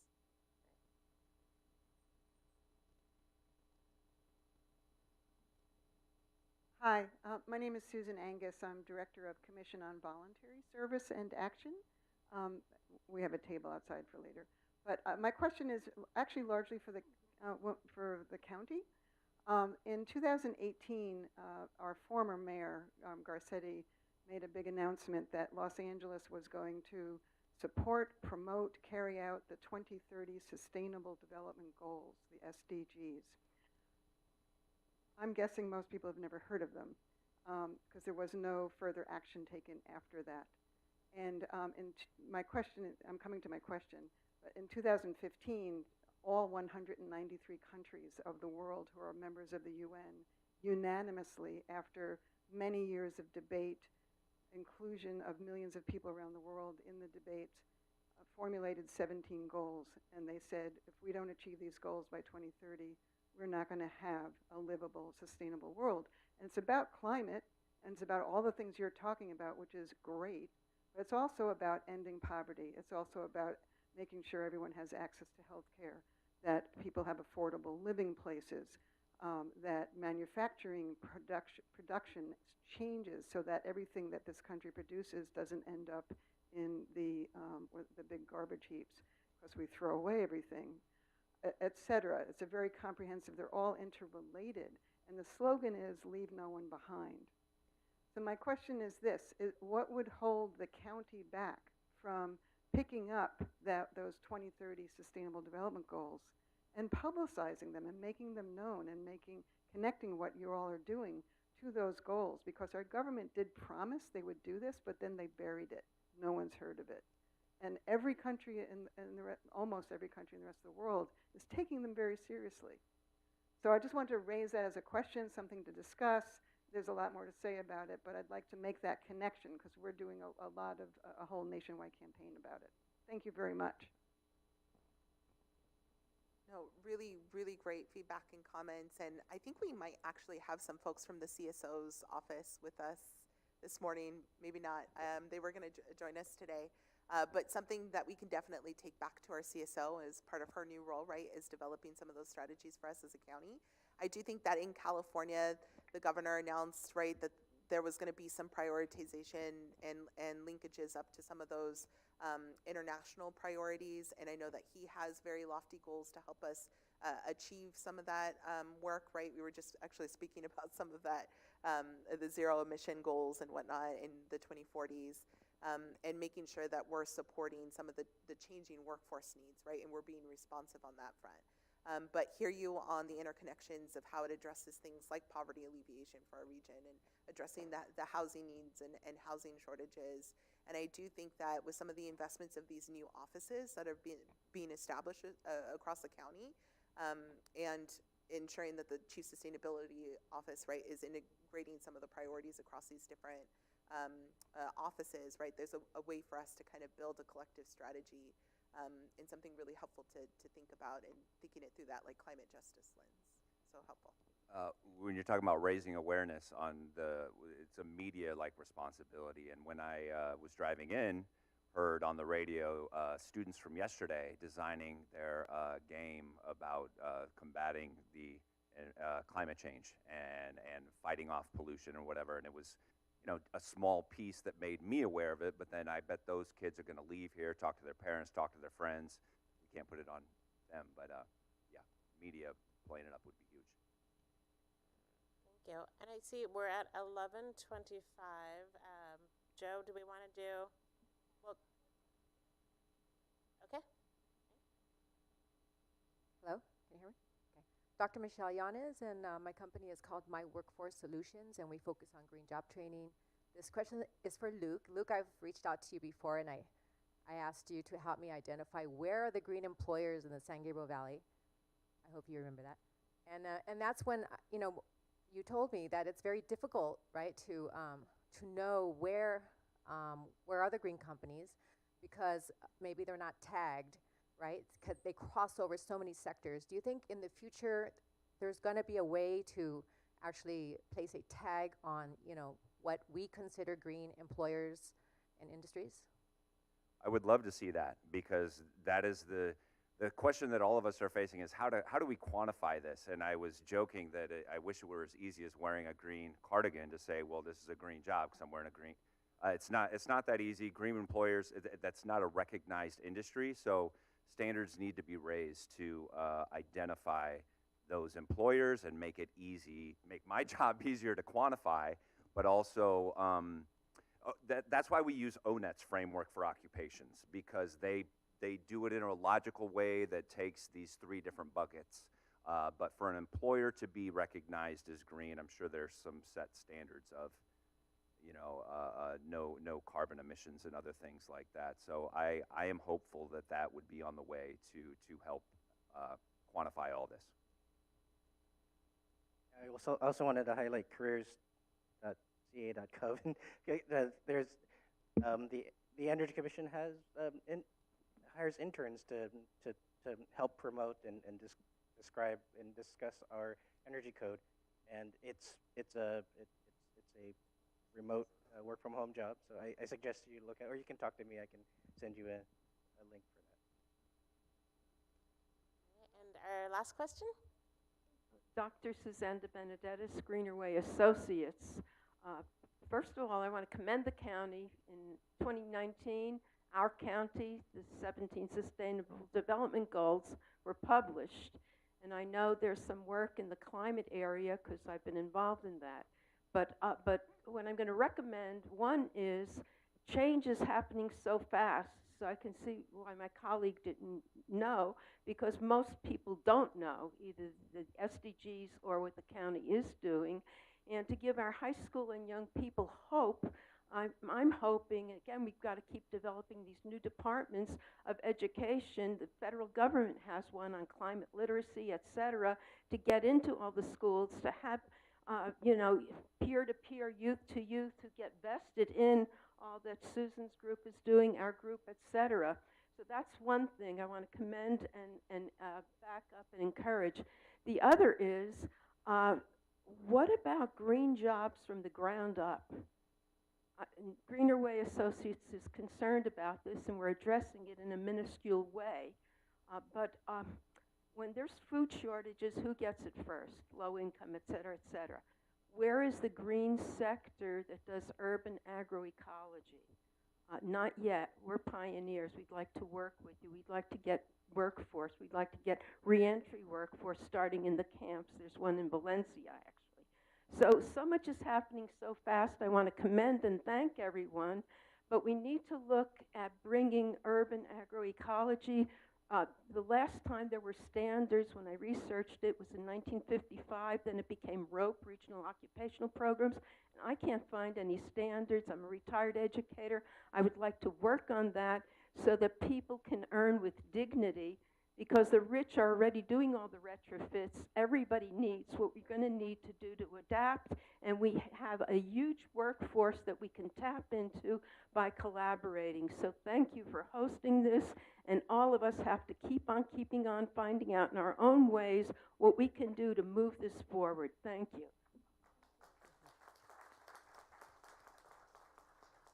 Could one of you address this really important question that Suzanne is asking about the green jobs that are actually related to plants, to growing food, to growing forests? Are you any of locally?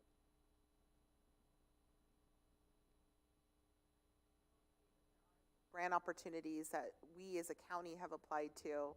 We just actually got awarded some funds. I hope I'm not going to get in trouble for announcing it, but we're going to get some federal dollars to support tree planting and have an opportunity to work with social enterprises to train young folks, right, that have, again, been impacted by climate change, to do some of the traditional work of arborists in our region and to learn what that arborist career pathway might look like for somebody, right, in that sector. And then we also, I just want to do a plug, we actually have a really good partnership with parks. And I don't know if folks are familiar with the Puente Hills landfill. It sounds like we've got some folks in San Gabriel Valley.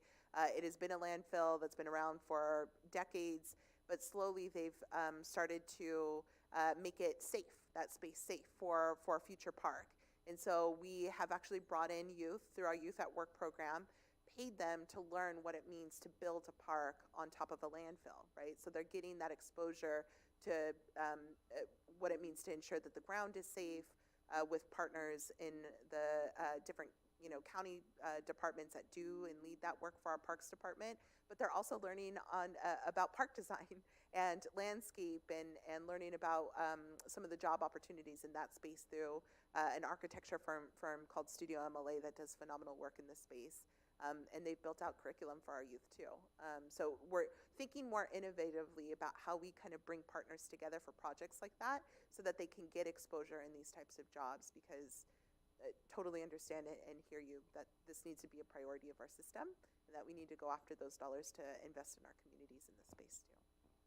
I know that up north at Shasta College, they have something in forest management or conservation studies. Santa Monica is something in sustainability, in organics and sustainability services and other things like that. So there are programs, but we also need to connect those two every student that leaves a career education program has to have a job readily available, and that's we got to work with industry to make that happen for our students. Great. Well, thank you all for this conversation, and I want to flag to your comment. I'm from California Competes, are based in the Bay Area, where urban farming seems to be a very popular effort, and we have it in a number of schools and just a number of urban farms. And I know this climate center is based at West LA, but serves the state, so maybe there's an opportunity for a community of practice between at Shasta around the forestry, the Bay Area around urban farming, and then other communities that are interested in learning more and developing more. So thank you so much, West LA, Joe, President Limbaugh, for hosting this panel and hosting this event. Thank you, panelists, for bringing perspectives from the community colleges, the county, the state, to think about what's the role of the workforce in meeting our state's climate goals. I think lots of times policymakers, state leaders may not make the connection between we need more electric vehicles and then all the steps we need to actually make that a reality, and some of it depends on the community colleges and training that workforce. So thank you so much, and I look forward to the next panel. Thank you.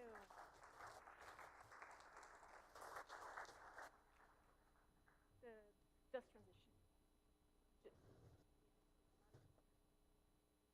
Ali, are you here? Ali Frazzini?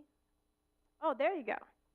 So if you are in the Just Transition panel, please come over. We're going to switch from a panel with graphs and numbers, and now we're really going to hone into the justice piece that is so important, that was discussed in this panel too. And someone asked about accessing the data. So we are going to find a way to share this information that was presented here with you specifically, but more in general. I'm going to talk to Luke and see if it's okay for us to share the slides on our website. So visit our website afterwards, and then check it out, and we'll post materials there. Okay. All right, I think we're ready for our second panel, a just transition. I would like to introduce our moderator, Ali Franzini. She is the policy advisor from Los Angeles County Chief Sustainability Office. Ali is a policy advisor in the LA County Chief Sustainability Office, where she guides policy research and facilitates the development and implementation of sustainability initiatives across county government. She champions equity-focused policymaking and partners with a broad range of communities in support of resilience, health, and justice. She previously served as the director of Take Care New York at the New York City Health Department, where she engaged stakeholders to build community capacity for the city's health equity agenda. She received a master's in public health from the University of North Carolina and a BA from Yale University. In her spare time, she enjoys hiking with her dogs and dancing. Welcome, Ali.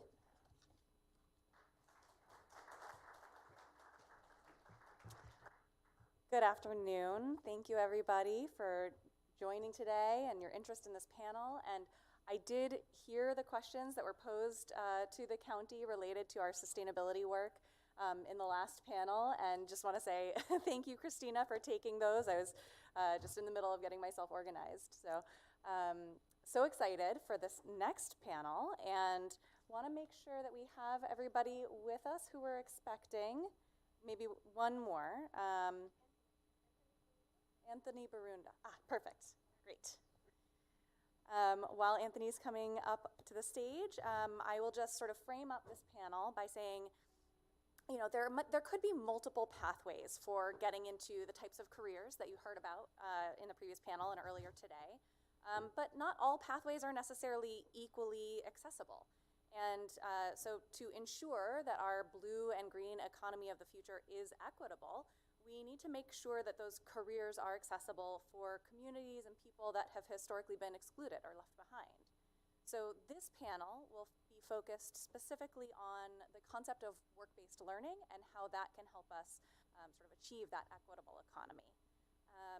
And with that, I would like to have each panelist briefly introduce themselves and just take a couple minutes to tell us about the organization that you're affiliated with and how your work relates to the transition to a more equitable and sustainable economy. So, Anthony, can we start with you? I think we can. Okay, there we go. Yeah, Anthony Barunda. I work for a nonprofit, a national nonprofit named Emerald Cities Collaborative. Um, we are on a national level. We're in Washington, D.C., in Seattle, New York, Jersey, doing a ton of work out there. We're the third-party implementers for the Southern Regional Energy Network under their Workforce Education and Training Program, and I implement one of 3 programs, Green Path Careers. And what we're trying to do is expand into multiple pathways into electrical vehicle supply equipment, solar panel installation, utilizing grid, and building management. And we're trying to work with a outside partner to build a HVAC pathway. So that's what we're doing now. Great, a perfect person to have on this panel. Next, I'll pass it to Stella. Please tell us a little bit about yourself. Thank you, Ellie. My name's Stella Ursua, and I'm the, what's my title lately? Senior Programs and Partnerships Manager. I've been with the organization about 7 years, moved around the organization a little bit, spent some time in outreach and partnerships, clean mobility, et cetera. So now it's kind of all wrapped up. I'm the person that is calling you up, knocking on your door, saying, hey, there's this great grant out there that we should be applying for. Looking for partners that can help, to secure funding for especially underserved communities. That's what Grid Alternatives is all about. We have been in existence since the early 2000s, and we started installing solar for families that live in environmentally polluted neighborhoods.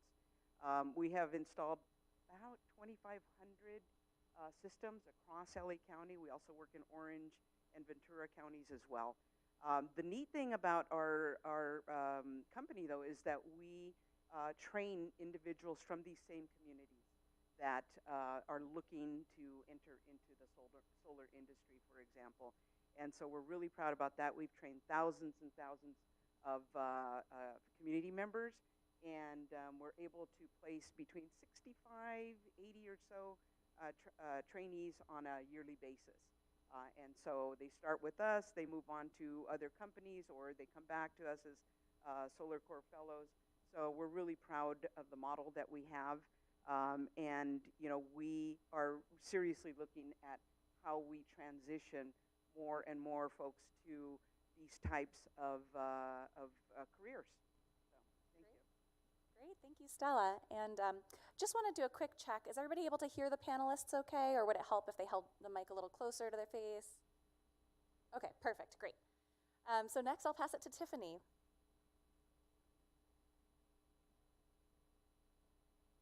Are folks not hearing Tiffany?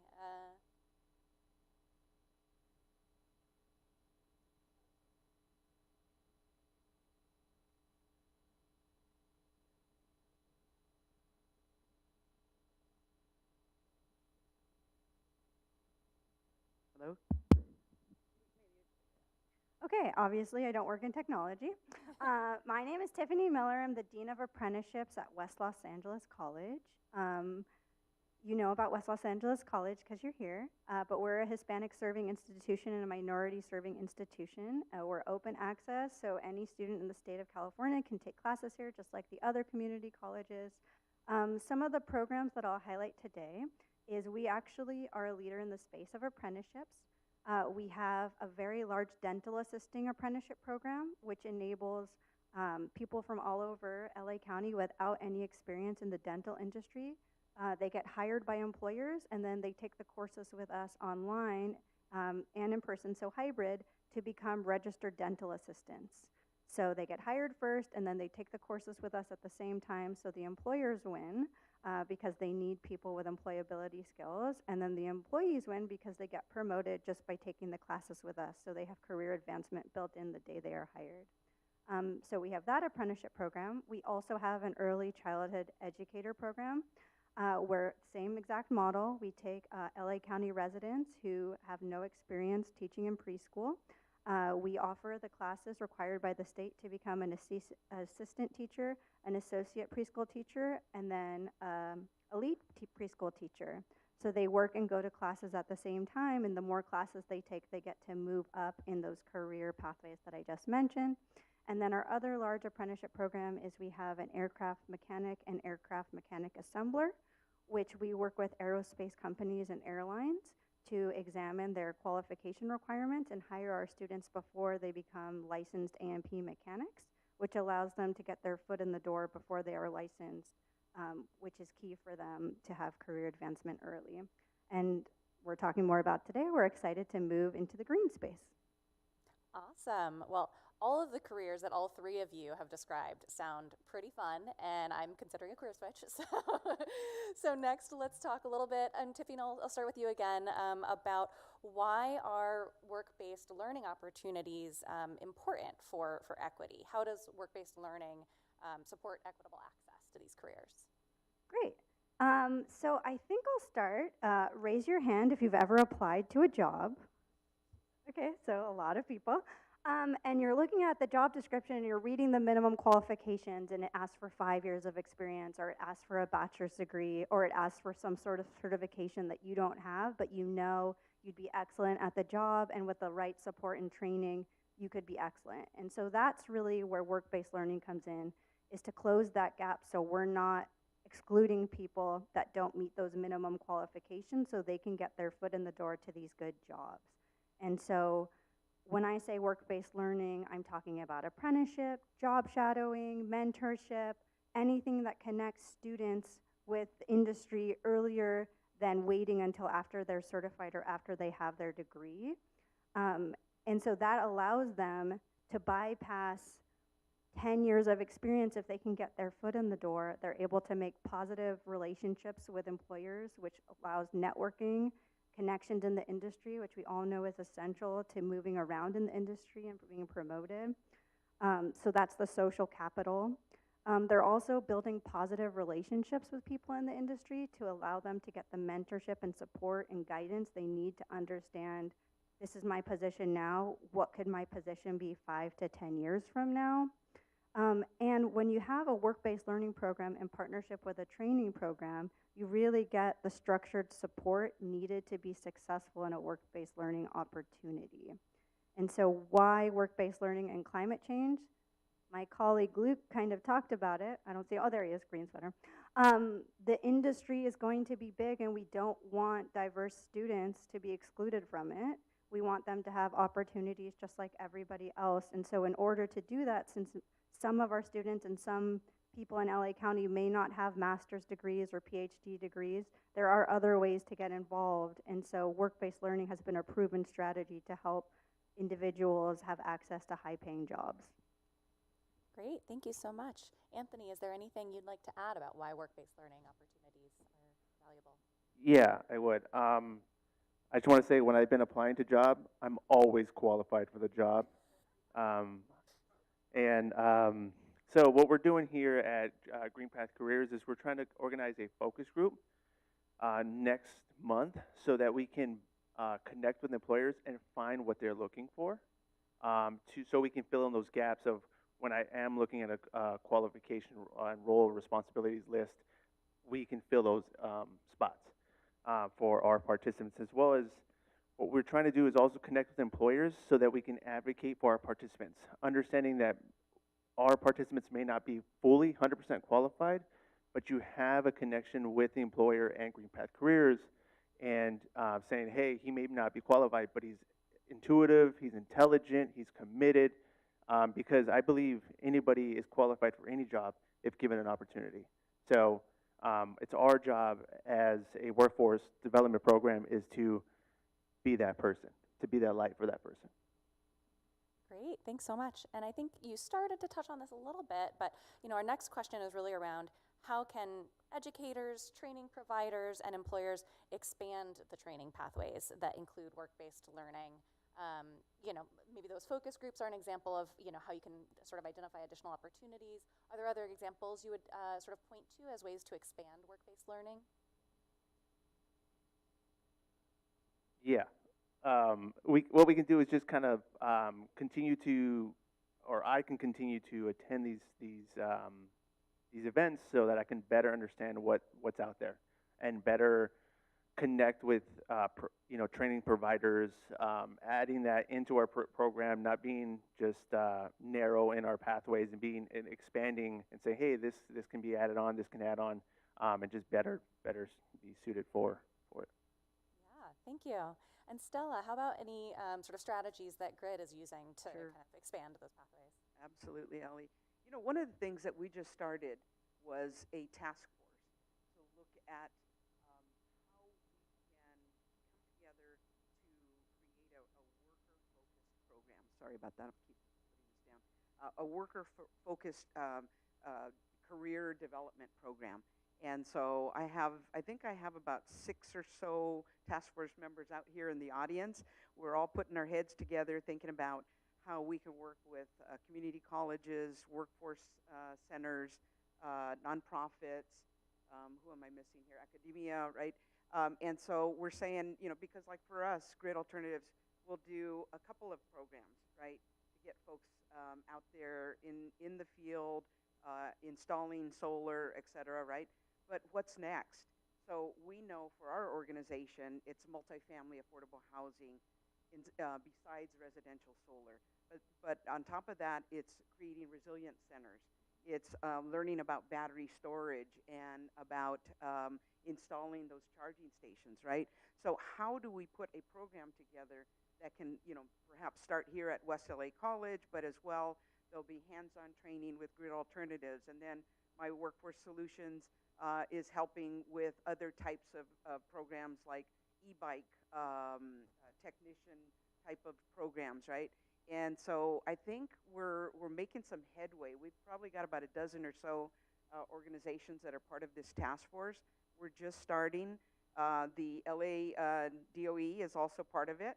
And so we're really excited about that effort because we know that there are folks that are really interested in these careers, in these jobs, and in the education that we hope we can provide to individuals. That's great. It's so exciting that you're finding more career paths that can embrace this work-based learning approach. Tiffany, is there anything you'd like to add about how to expand work-based learning? Or potentially we can transition to start talking about how to make that work-based learning as inclusive as possible. Yeah. So the first thing I'll say, this is from a community college perspective, we have to apply the same principles to who we accept into work-based learning in terms of what we expect from our employers and the industry. So the first thing we have to examine is what is the criteria we're putting in place to accept students into work-based learning programs, especially ones heavily impacted. Right now, those are mostly in healthcare like nursing or rad tech. How are we accepting students that are going to have these opportunities? So one way is to, like we already discussed, expand those qualifications to include life experience, reciprocity of skills, aptitude to learn, attitude, communication, just all those soft skills and all those skills that don't fall in the buckets of what classes have you taken and where have you worked. So that's the first thing, is we need to examine inward our own processes of who the students are we're accepting for these opportunities. The second thing is we need to ensure that an effort is made to ensure that the placement of work-based learning is a good fit for both the student and the employer. Because while work-based learning is a proven accelerated strategy to help students advance in their careers, it could also lead to dropout if it's a bad experience. So common reasons that students may not go to their work-based learning opportunities is maybe they didn't get along with their supervisor the first day. Maybe we didn't adequately prepare them for the environment, the fast-paced environment, the stress, the pressure. Maybe we didn't tell them they'd be working with blood and they're afraid of blood and things like that. So we need to ensure a common understanding of the roles and responsibilities of the student, the instructor, and the employer.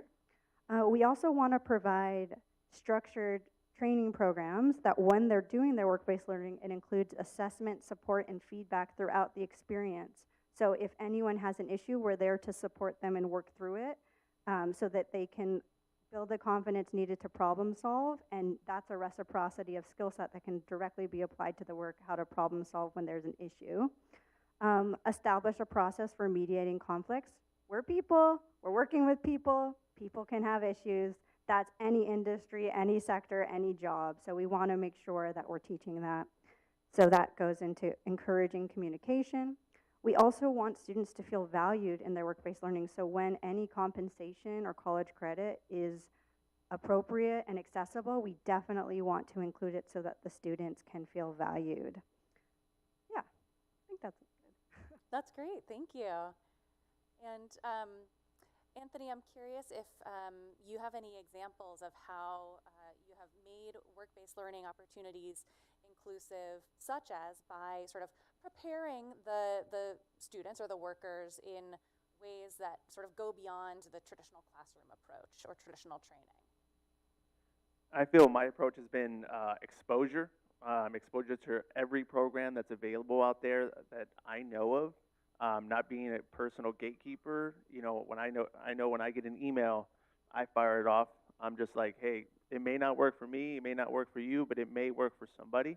And in terms of our participants, being upfront about the job, understanding that the jobs that we're kind of recruiting and training for are hard, but my hard may not be hard to somebody else.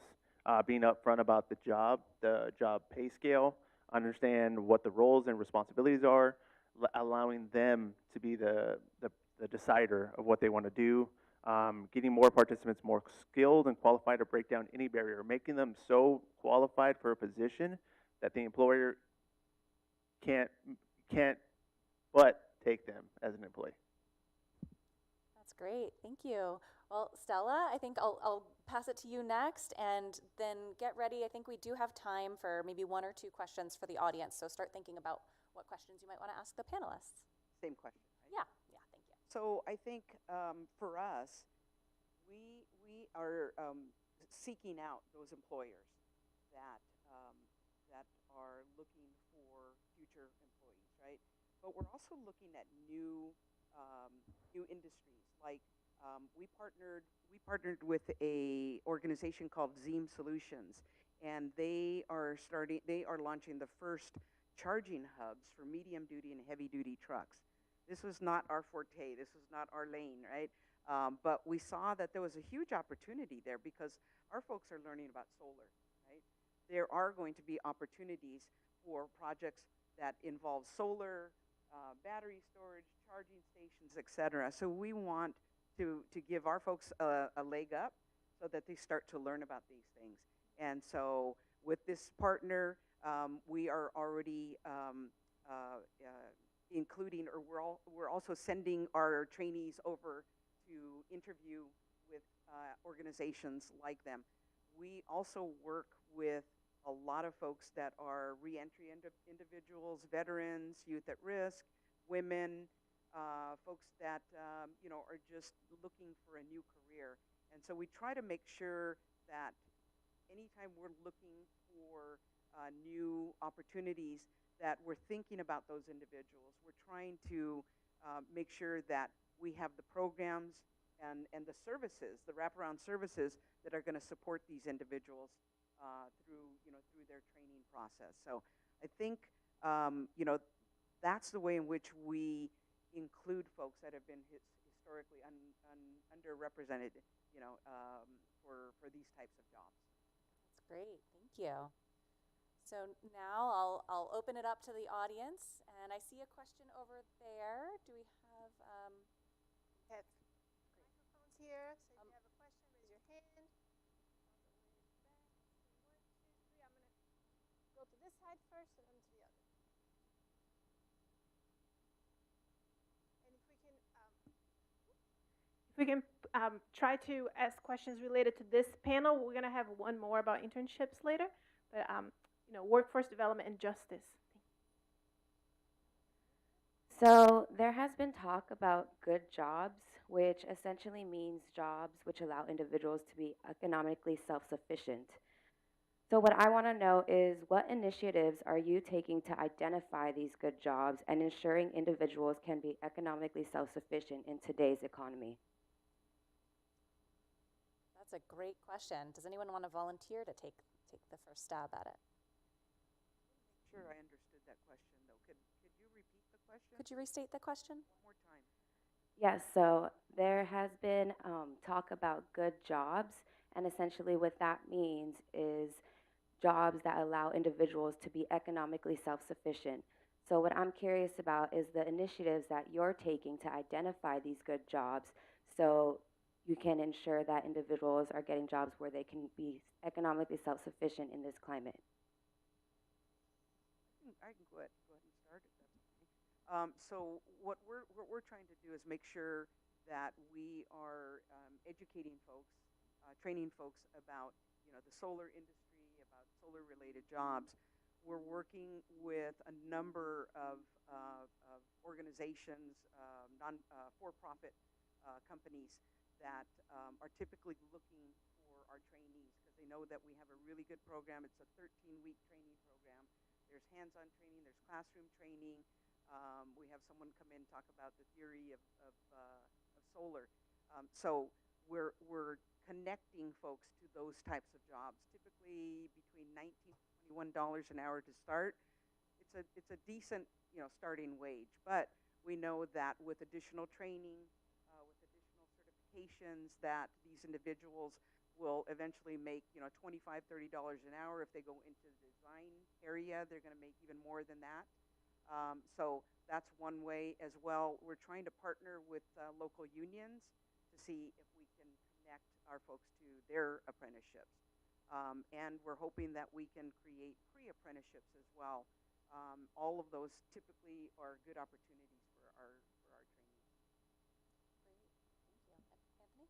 Yeah, what we've been doing at Green Path Careers is just trying to focus on the starting wage, locating jobs that have a higher starting wage, and then trying to get them trained up for that initially, and then when they're about a year or two in, thinking about reskilling, like continuously building on what they have already, the foundation they have, given their experience, given them being on the job site to continue to increase their wages. And then I think a good job is any job that you feel is a good standard of living. I love my job now. I used to work in social services. It was a great job, but I was working 7 a.m. to 7 p.m. I didn't have a good standard of living. So what I do is I tailor my approach to every single participant. Every single person has a different approach to work.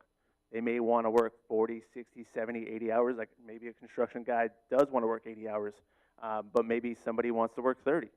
My wife does not want to work more than 32. She's full time. That's what she says. So, and that's what we're okay with. So a good job is what you're okay with overall.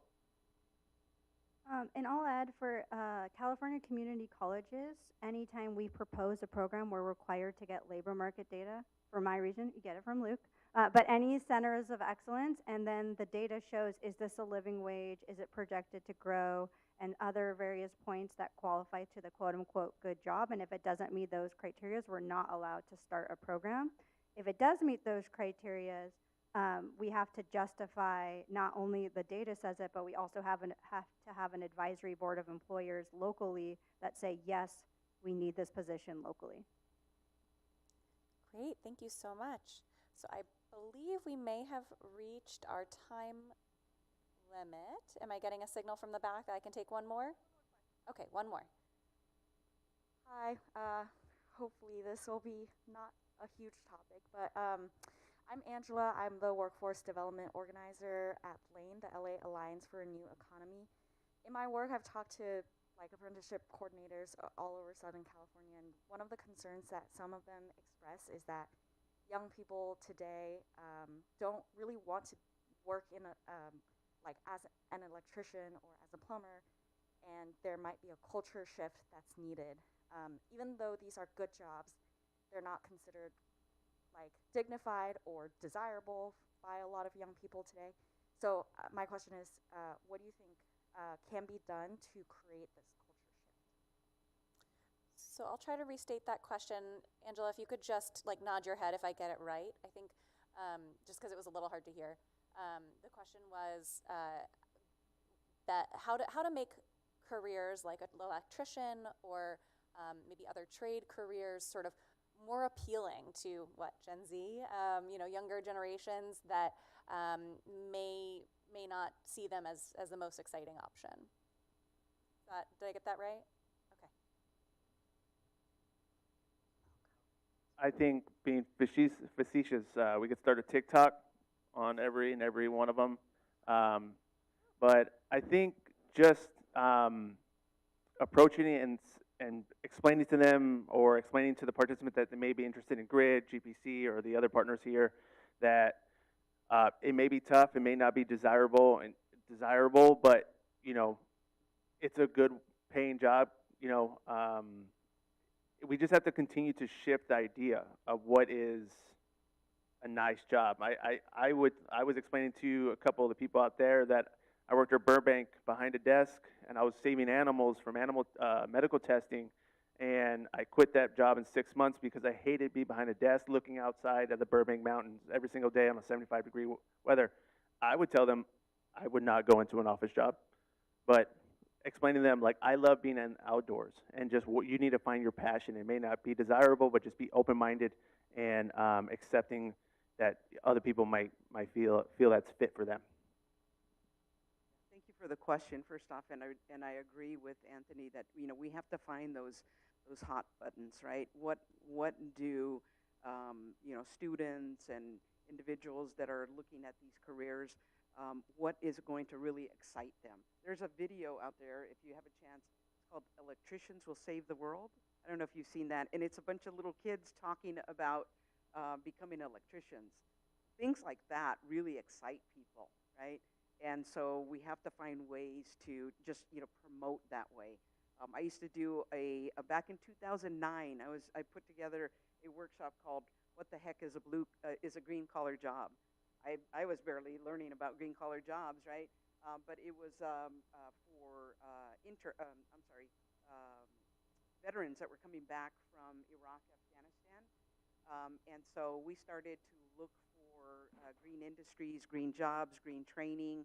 There wasn't a lot of it, and there weren't any green jobs, but it got folks excited. It's like, wow, I never thought about this particular area.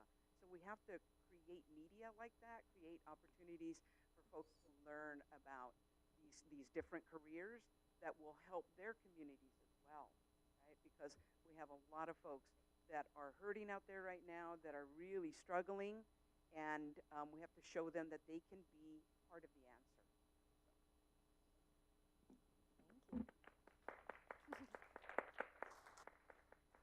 I'll just add a few things. One is we're actually in a super interesting time with our industry because not only do we need as many young people that have been interested in jobs like electricians, construction, aviation, we need more because all the baby boomers are about to retire. So even if the same number of students were interested, there's still a higher number of jobs available now than there were, let's say, 10 years ago.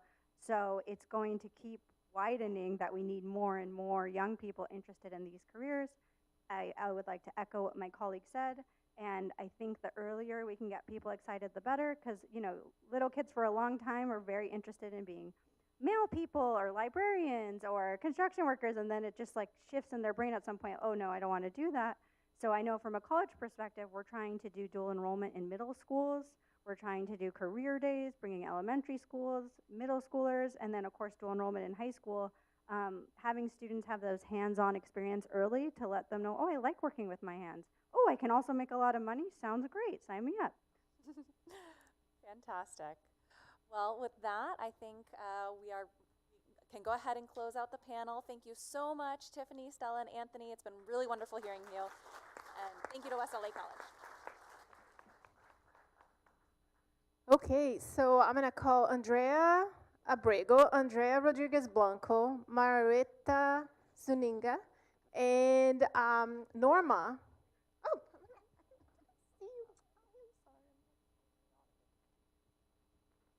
okay, we're going to have now a little discussion, and we're going to unveil something that has to do with questions that did not get asked. I had two people that wanted to ask questions about internships, so this is going to be your chance now. This is a impromptu panel, so to speak.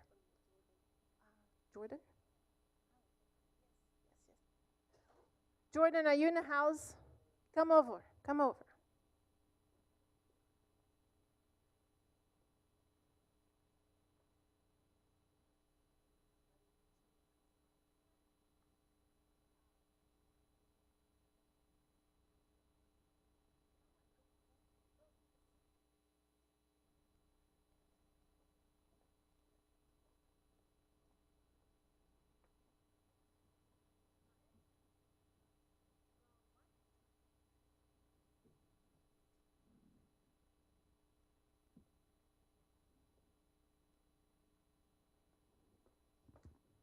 Okay, so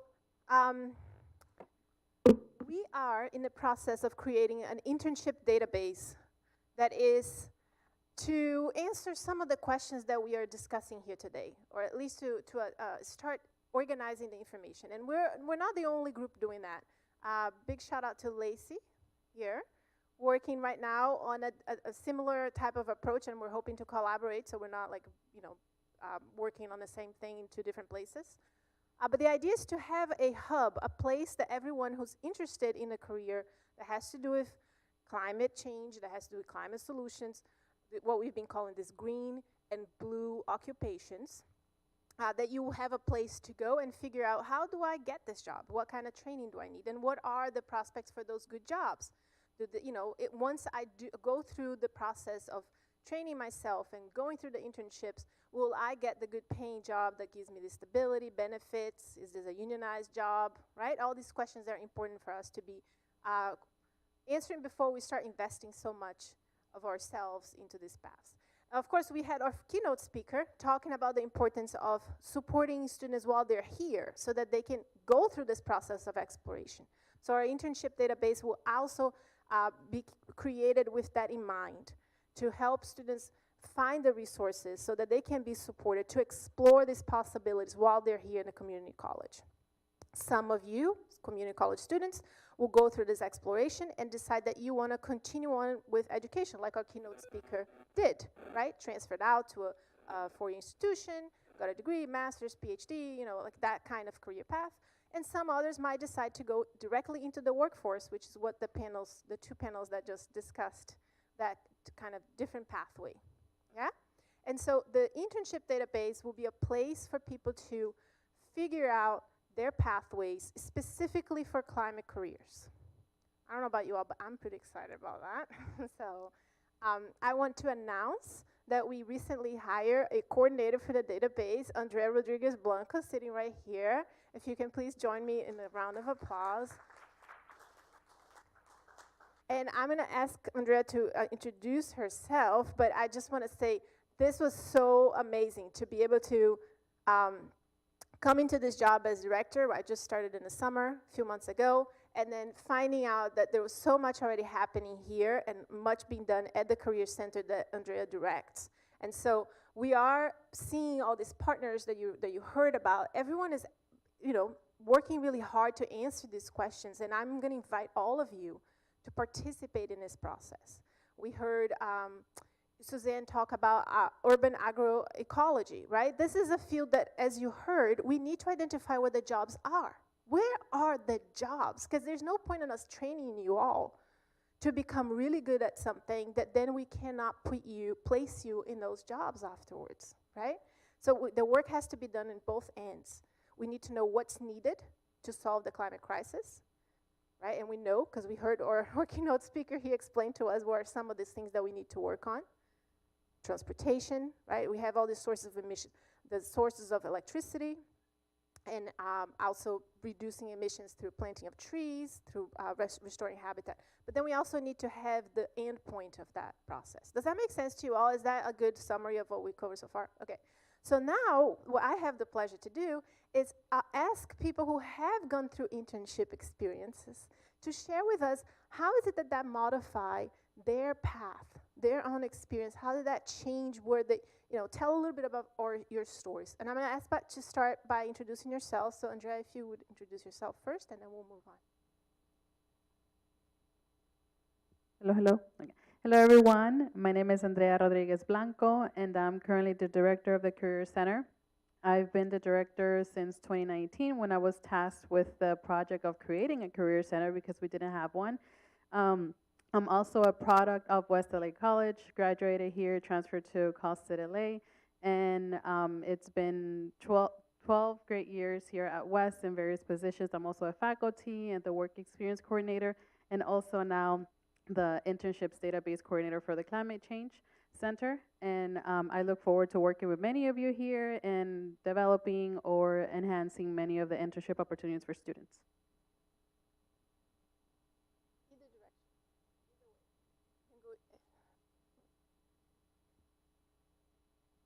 Hello? Hello, everyone. I'm Jordan Fujitsubo. I'm currently part of the LA Harbor College CPT as an intern and formerly part of the energy program. So I'm going to talk a little bit about the energy program that I participated in. I want to start off by saying the energy program was an amazing experience for me. In the span of roughly 4 to 5 weeks, we did hands-on work with wiring, LED retrofit, EV charger maintenance, and even energy surveying. And while also doing this, we earned our OSHA 10 and first aid CPR certification, which allowed me for a smooth transition into my new internship that I'm currently doing. But it doesn't stop there. We had multiple site visits, one to IBW Local 11 and one to the DWP. And during these site visits, I was given the knowledge on what opportunities I had for energy sustainability jobs and green jobs in general. And even a chance to network with people in positions that I hope to be in the future. I want to end this by saying, not only did I learn a lot in this program, but it was extremely fun, and I met a lot of people that I call friends to this day. Thank you.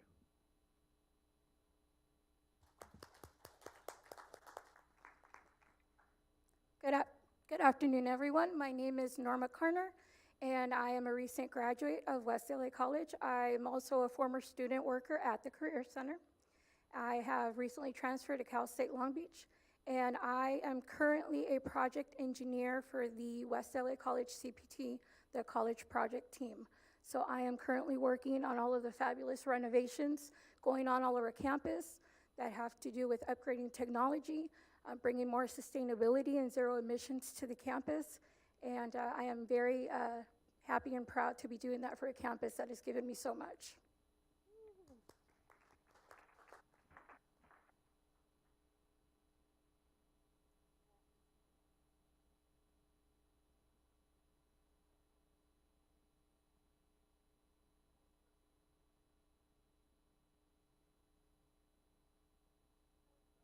I know it's been a long day, and but we are probably the more exciting panel because we're going to talk to you about real opportunities. And so my name is Moretta Suniga. I run the internship program. I manage the internship program for Build LACCD for LACCD's 9 LA community colleges plus 2 satellite colleges. So I'm going to probably talk to you guys a little bit about my experience and the long path that I've gotten to walk through with everybody to get to this point in the program. And I think I'll elaborate on that a little bit more later. Okay? Nice meeting everybody. Hi, can you hear me? Yeah? Okay. Hi, my name is Andrea Abrego Gutierrez. I was part of the inaugural Clean Tech Academy, which basically is a internship that introduces you to clean tech careers.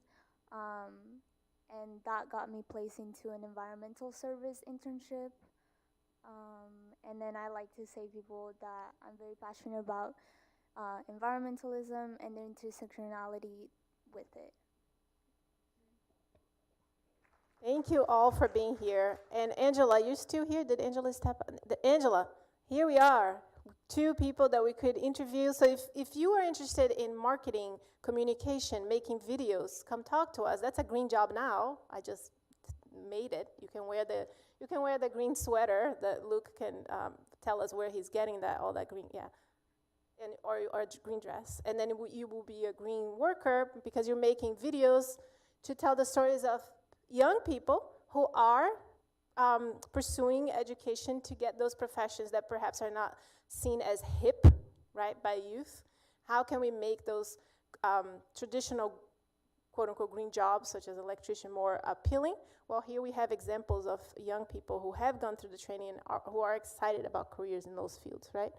So I just want to make that connection, because a lot of times we're thinking in these silos, and they don't need to be as rigid. We can definitely step outside and find those connectors.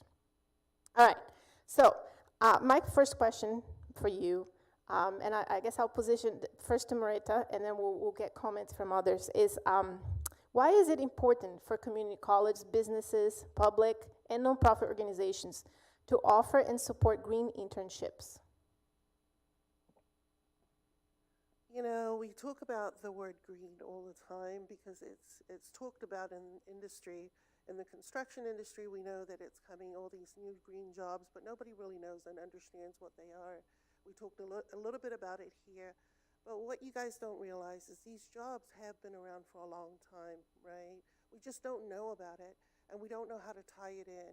And so the issue is identifying what those real jobs are that tie into what we've been doing every day. And I think I heard some questions from folks like, you know, the younger generation. I'm sorry, I want to touch on that because that's really important to me.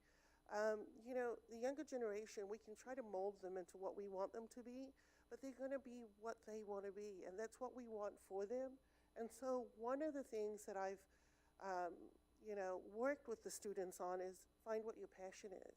You have to know what you're passionate about, and it's our jobs as educators, as program development folks, to create programs that can lead you into the pathway that you're interested in going into, not what we want you to go into. And that's really, really important. I think for me, a lesson learned, just I have a daughter who I put into engineering with my other daughter, and she hated it. She hated engineering, and she's an artist. And so, you know, I finally said to her, you know, what do you want to do? And she wanted to be an animator. She's in that generation. So you know what I did? I did everything that I could to follow her passion. And she recently got into Otis for animation. It is our job, you know, as facilitators, as educators, as people who are developing workforce development, to step outside that normal box that we normally work in and create these innovative programs for the younger generation to come in to work towards their passion. And that could be in construction. There are so many areas of construction that I was amazed that she can utilize her art skills for, her animation skills for, that these are part of the green jobs that we are talking about that nobody really knows because it's been hidden for so long. So that's my 2 cents about that. She gets a green sweater too, yes. She makes animations to educate people how to live a more sustainable life. We touched a little bit on one of the questions to the keynote speakers about consumerism, right? Like, and how do we deal with the fact that we have so much trash accumulating everywhere. Fast fashion was mentioned, the need to teach people how to upcycle, how to consume differently. So we need animators, we need communicators to be doing that kind of work too. That's fantastic. Who wants to comment on that from their experience? Yeah. So just to touch base and follow up on what Marita said, it is really important to find the good fit for every student. I was pleasantly shocked and surprised when I realized how many different departments and divisions there are within the Build LACCD program. You do not have to focus on construction. If law is your field, there's a department for that. If marketing is your field, there's a department for that. And I had the opportunity earlier this year to attend an event over at ELAC for Build LACCD where they brought in hundreds of high school students. And we got to discuss our experience with these students who assumed that construction was just boots on the ground and that's all you're going to do and it's really hard labor. And once we got into the intricacies of how exciting it is to be part of program management and you get to build and develop and design, you know, all of the new buildings and the renovations going on throughout the 9 campuses, they really got a different perspective and it got them excited instead of dreading going out into the workforce. So I think that's really crucial and important. Very cool. Andrea, you want to say something about that? Yes, I mean, Marita, ditto to what you said on everything, and just coming from a career services and overall internships, right, help students, make career decisions, right? Like we spoke about in previous panels, networking with employers, building that networking that at the end of the day, you don't know who you're meeting, who's going to help you get to the next step, and developing those job skills. But as we speak about the green and blue sector, and I think this is something that, many of us know, we're really, making sure that we talk about that climate change is a global issue, right?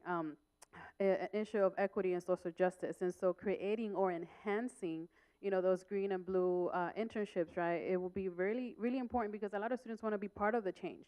And sometimes, and I think I heard a question about how to get some, young students excited about certain fields. That's amazing, right? We talked about ways to do that, but also some young folks, may have already jobs that their employer might not be sustainable. So maybe they can stay on the job. They don't have to leave that job or that internship. And how can we then train them to help their employer, right, be sustainable, really start making changes, that will make be a huge effect with our environment. Very cool. Do you want to comment on that? I see you. Yeah. So, kind of like what you were saying about finding what you're passionate about. I think like if you have a passion, like if you like sewing or if you like coding or if you like, I don't know, environmentalism or art, realistically, because the climate change movement needs collective action, you're always gonna find something within green careers that connects to whatever passion you have, and that's what we need. Like we need more people, more creative side. We need more people that communicate better what environmentalism is and what climate change is and how each person can be a solution towards a greater, future. So I think like you don't have to be an engineer major or like a physics major or an earth science major for you to be involved within this field. And a lot of times I've met people that are like, I could never do that because I'm not a math person or I'm not a chemistry person. And it's like, you don't have to be. If you have like a that's the importance to bring to environmentalism. Like it's all connected, and if you haven't found something that is connected to that, you can create it, and that's what we need. We need like creative solutions towards it. Very cool. And right? Thank you. This question is for students. So all three students that are in the panel here.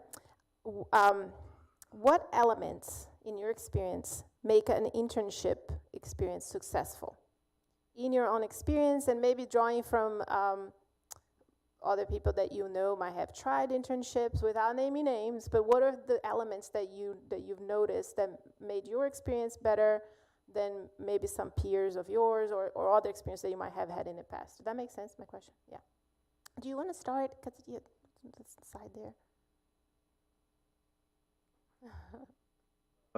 For me, what makes a successful internship is, I think, like having a team environment, like working with other students from different backgrounds, making friends. And to me, it was the hands-on work that like really got me into it and really got me focused. And I think I could say the same for my friends too that were in the program, that the hands-on work was like definitely something that made it fun and worthwhile.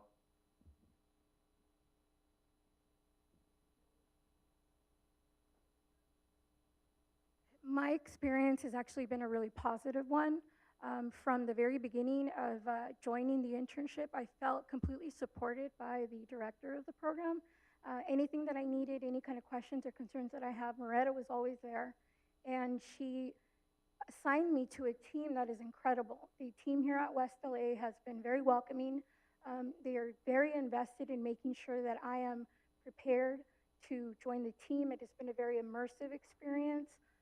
I am part of every aspect of the design and the program management process, and that really makes me feel valued as part of a team member. And I think that's really important when you're in an internship, not just to do redundant work like answering a phone or filing mail. It's definitely important to have that hands-on experience so that you can really figure out if this is what you want to do. for my experience, it has been helpful to have a hands-on experience as well. For to have like a support system, whether it's a mentor, and then to also kind of get some responsibility when it comes to a role within an industry, because you want to get familiar or you want to get an idea of like what the job is, and that's going to help you visualize or understand, okay, I do see myself doing this career, or I don't see myself doing this, but it has led me to take a left turn and go this way. I think also practicing interpersonal skills, like you have to know how to communicate, you have to know how to send emails, how to network with people, how to stay connected with people. And I think having someone that teaches you how to do these things within the industry and also helps you practice it, you're gonna become more confident at it. And then when you get to a job, right after you graduate or whatever, you're gonna come in ready and you're not gonna question whether you should be there or not because you already have these skills. And then lastly, I think it's important to pay students. A lot of us are like me. I'm a first generation student going to college, STEM. I'm an immigrant, and it's scary to go into a path that you know it's male dominated, that your family doesn't really support. I've my whole college career, I had to have 2 jobs for me to stay in school and for me to pay rent, bills, school supplies. So I think it's important for students to get paid because sometimes we have to choose between, do I get this really cool internship that is gonna give me the experience for me to eventually land a job, or do I stay within my, part-time job that is gonna help me survive right now while I'm in school? So I think that's something that you should think about. So much for sharing that. We originally had planned for no questions, but I asked some folks that had asked questions. I know there's at least 2 people that asked questions about internships, and I asked them to hold off the questions. So I'm gonna change the plan a little bit here on you all. Let's take 2 questions, and I know that we had one question all the way in the back, and then we can do another one. Yeah. Hi, thank you all so much. I learned a lot today. I just wanted to add, you all made some really important points, but what I was thinking was, so a lot of us learn early on in life what we want to do, like our passion. But naturally, I don't think all of us, my daughter as an example, she has so many things she wants to do, but she's not, certain on one particular one. So what about instilling climate change courses, curriculums in high school early on? Perhaps that will help guide them, help, lead them towards a career in that field. And also, when we talk about how to get Gen X interested in climate careers, a lot of people are not built for college. And college seems like, when you think about college, you think about, oh, I have to spend another 5 years. I have to spend more money. I have to take out a loan. What about thinking long term, like short-term career courses where it provides them with certifications? And I know it's going to take a lot because we have to talk to businesses and industries and making sure that they're accepting recognizing those certifications. So there's a lot to think about. So I just thought I wanted. So you have 2 questions, right? So the first one, I'm gonna ask the students to answer again. So when you were in high school or middle school, were you exposed to any kind of education that you now recognize, oh, that was climate change education, or that was related to what you now see helped you understand that you wanted to do something in this field? Do you remember in high school or in middle school being exposed to any, we'll start there and then we'll go over here. For me, in high school, I didn't really have any experience with seeing anything with climate change, but coming to the energy program, it kind of opened my eyes to a lot of things I was ignorant about. But as for high school, or even before that, I don't have really any experience with that. Okay. How about you, Andrea? Were you exposed to any kind of classes or field trips or experiences in high school that you now recognize were helped you understand that you wanted to be working with? My high school did offer AP Environmental Science, and I took it. And there was also, I think, that year they created a sustainability club, which got me involved into plastic pollution and policy. And later on, I found out that I don't love it. But I think it's also like a lot of us don't have the terms, like we don't necessarily know, like, oh, reusing the butter container to store food is actually very sustainable ways of living. Like sometimes we don't have the language to say that our whole life, our whole culture, we have been living very sustainably, but that doesn't mean that you don't have it. I think like um, there's people who I know that their whole lives they've gotten their clothes um, either from thrift shops or they have repurposed it, and that's sustainability in of itself. So that can actually turn into a climate career, whether it comes into like sustainable fashion or recycling fashion. So I think a lot of times it's like we don't even realize that our passions are actually sustainable. Very neat. And just to follow up on this, this is the third day of this event. We had two 2 days of high school students here. First day we had 336 high school students coming from Title I schools to discuss climate change, climate action, what needs to be done, and climate justice. And yesterday we had about 200 high school students here developing games, and some people already mentioned that. So we are working from the community college angle, we are working with high schools locally and hopefully creating a blueprint that can be reproduced elsewhere. And there are a number of coalitions forming. One of them that we are part of is called Eclipse, and it's a coalition that connects high schools, middle schools, K through 12, and UCs, Cal States, and now community college as well.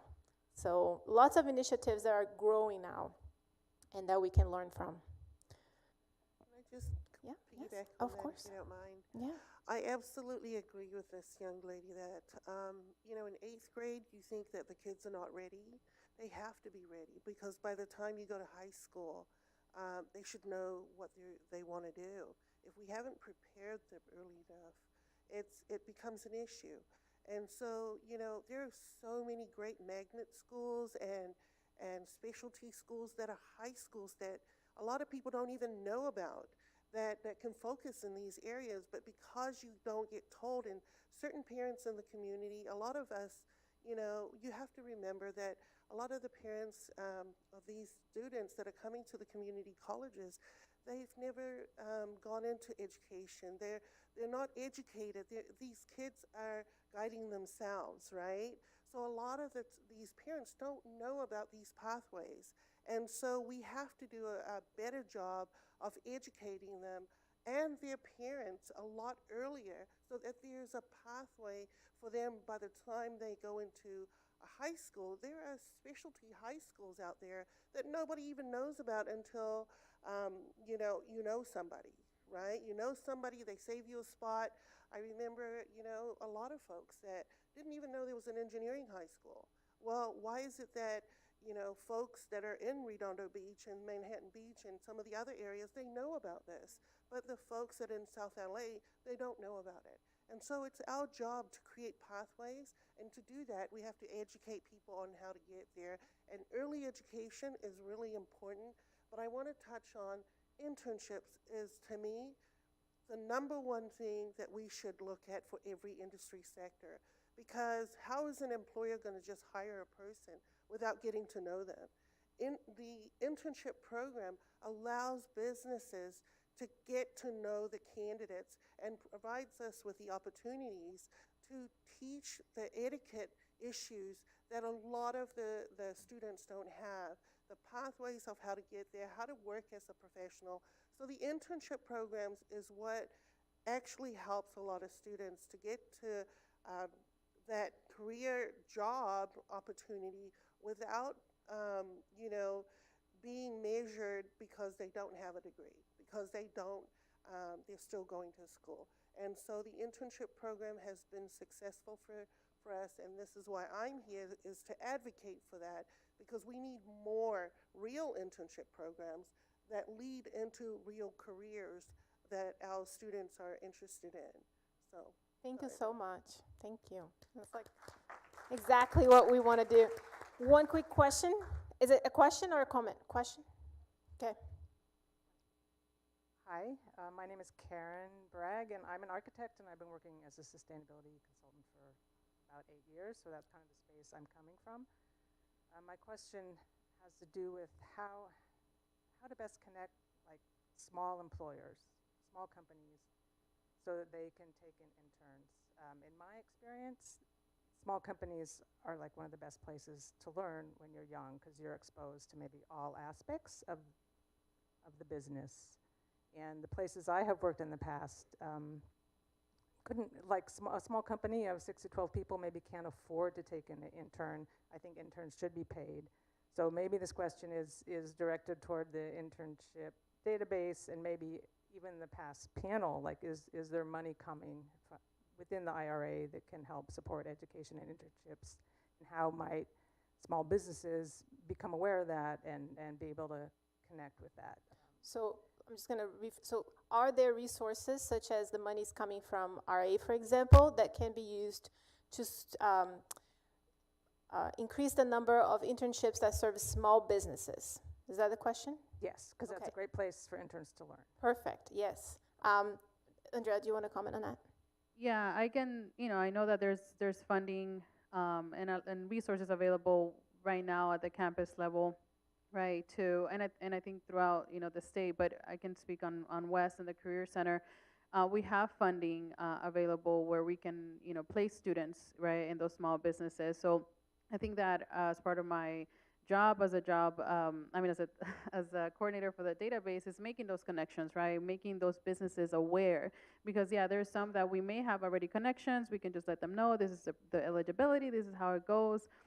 But there's a lot of businesses that they don't know we have, this funding available, we have this program available, we have a climate center. So I feel like it's even now, right, going to them and making that, and those relationships, right, building those relationships. And again, sometimes they may not even know how to create an internship program, right? So helping them really break it down, how can they do that, right? Just start from scratch with them. So I feel like that would be, my job. And so we can connect and discuss, and any organization here that, may have funding, please, talk to us, or those that don't, let's also talk, because, we have funds now, and our goal will be to continue to get more funds to help students, right? Because I feel like it's important to pay students, as one of the students mentioned, right? Like I was a single mom when I was coming to college. I had to work full time. I had to go to school full time, and so it makes it hard for you to focus in school if you don't have the support of that experience, of that internship experience. So then you can't even get an internship because you have to work full time. So to your point, yes, that's our goal to start doing that.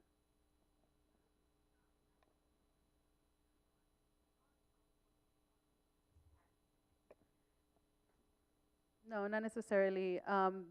The way we do it here, to make sure that the ability and all that, we have to make sure that there's agreements with the employers, but there could be unpaid internships, paid internships. One thing that we require here, and I can only speak to the campus, right, is giving them credit. But of course, we try not to do that. We try to find resources, like I say, the Career Center, we try to find resources, we try to find funding to make sure that they get paid, right, or work with the company to ensure that they can find funds to pay the interns.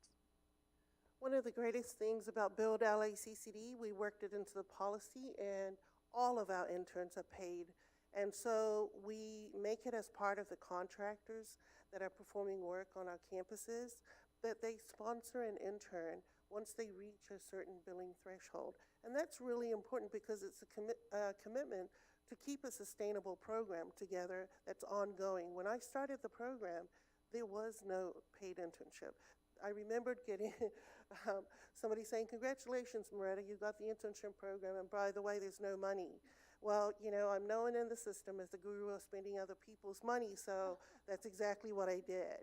I reached out to a lot of the resources. I was in workforce development, like a few of us, for almost 20 years and knew exactly where the money was. Wrote So grant proposals, wrote grant proposals, yes, right? through proposals, but also through organizations like the county was up here. That small business, that young lady with the small business, you know, there are specific facilities that's supposed to help you, guide you through this and help that. The internship program, there are paid internships for youth. The city, the county, they all have of these available to you. And so for those small businesses that need help, there are organizations that have those dollars to help you. And so I do know a lot of resources, like some of us that are here, we do have a lot of resources, and so we can answer some of those questions for you when we have more time. Thank you so much. So we are out of time. I would like to ask you all to give us a round of applause for this panel.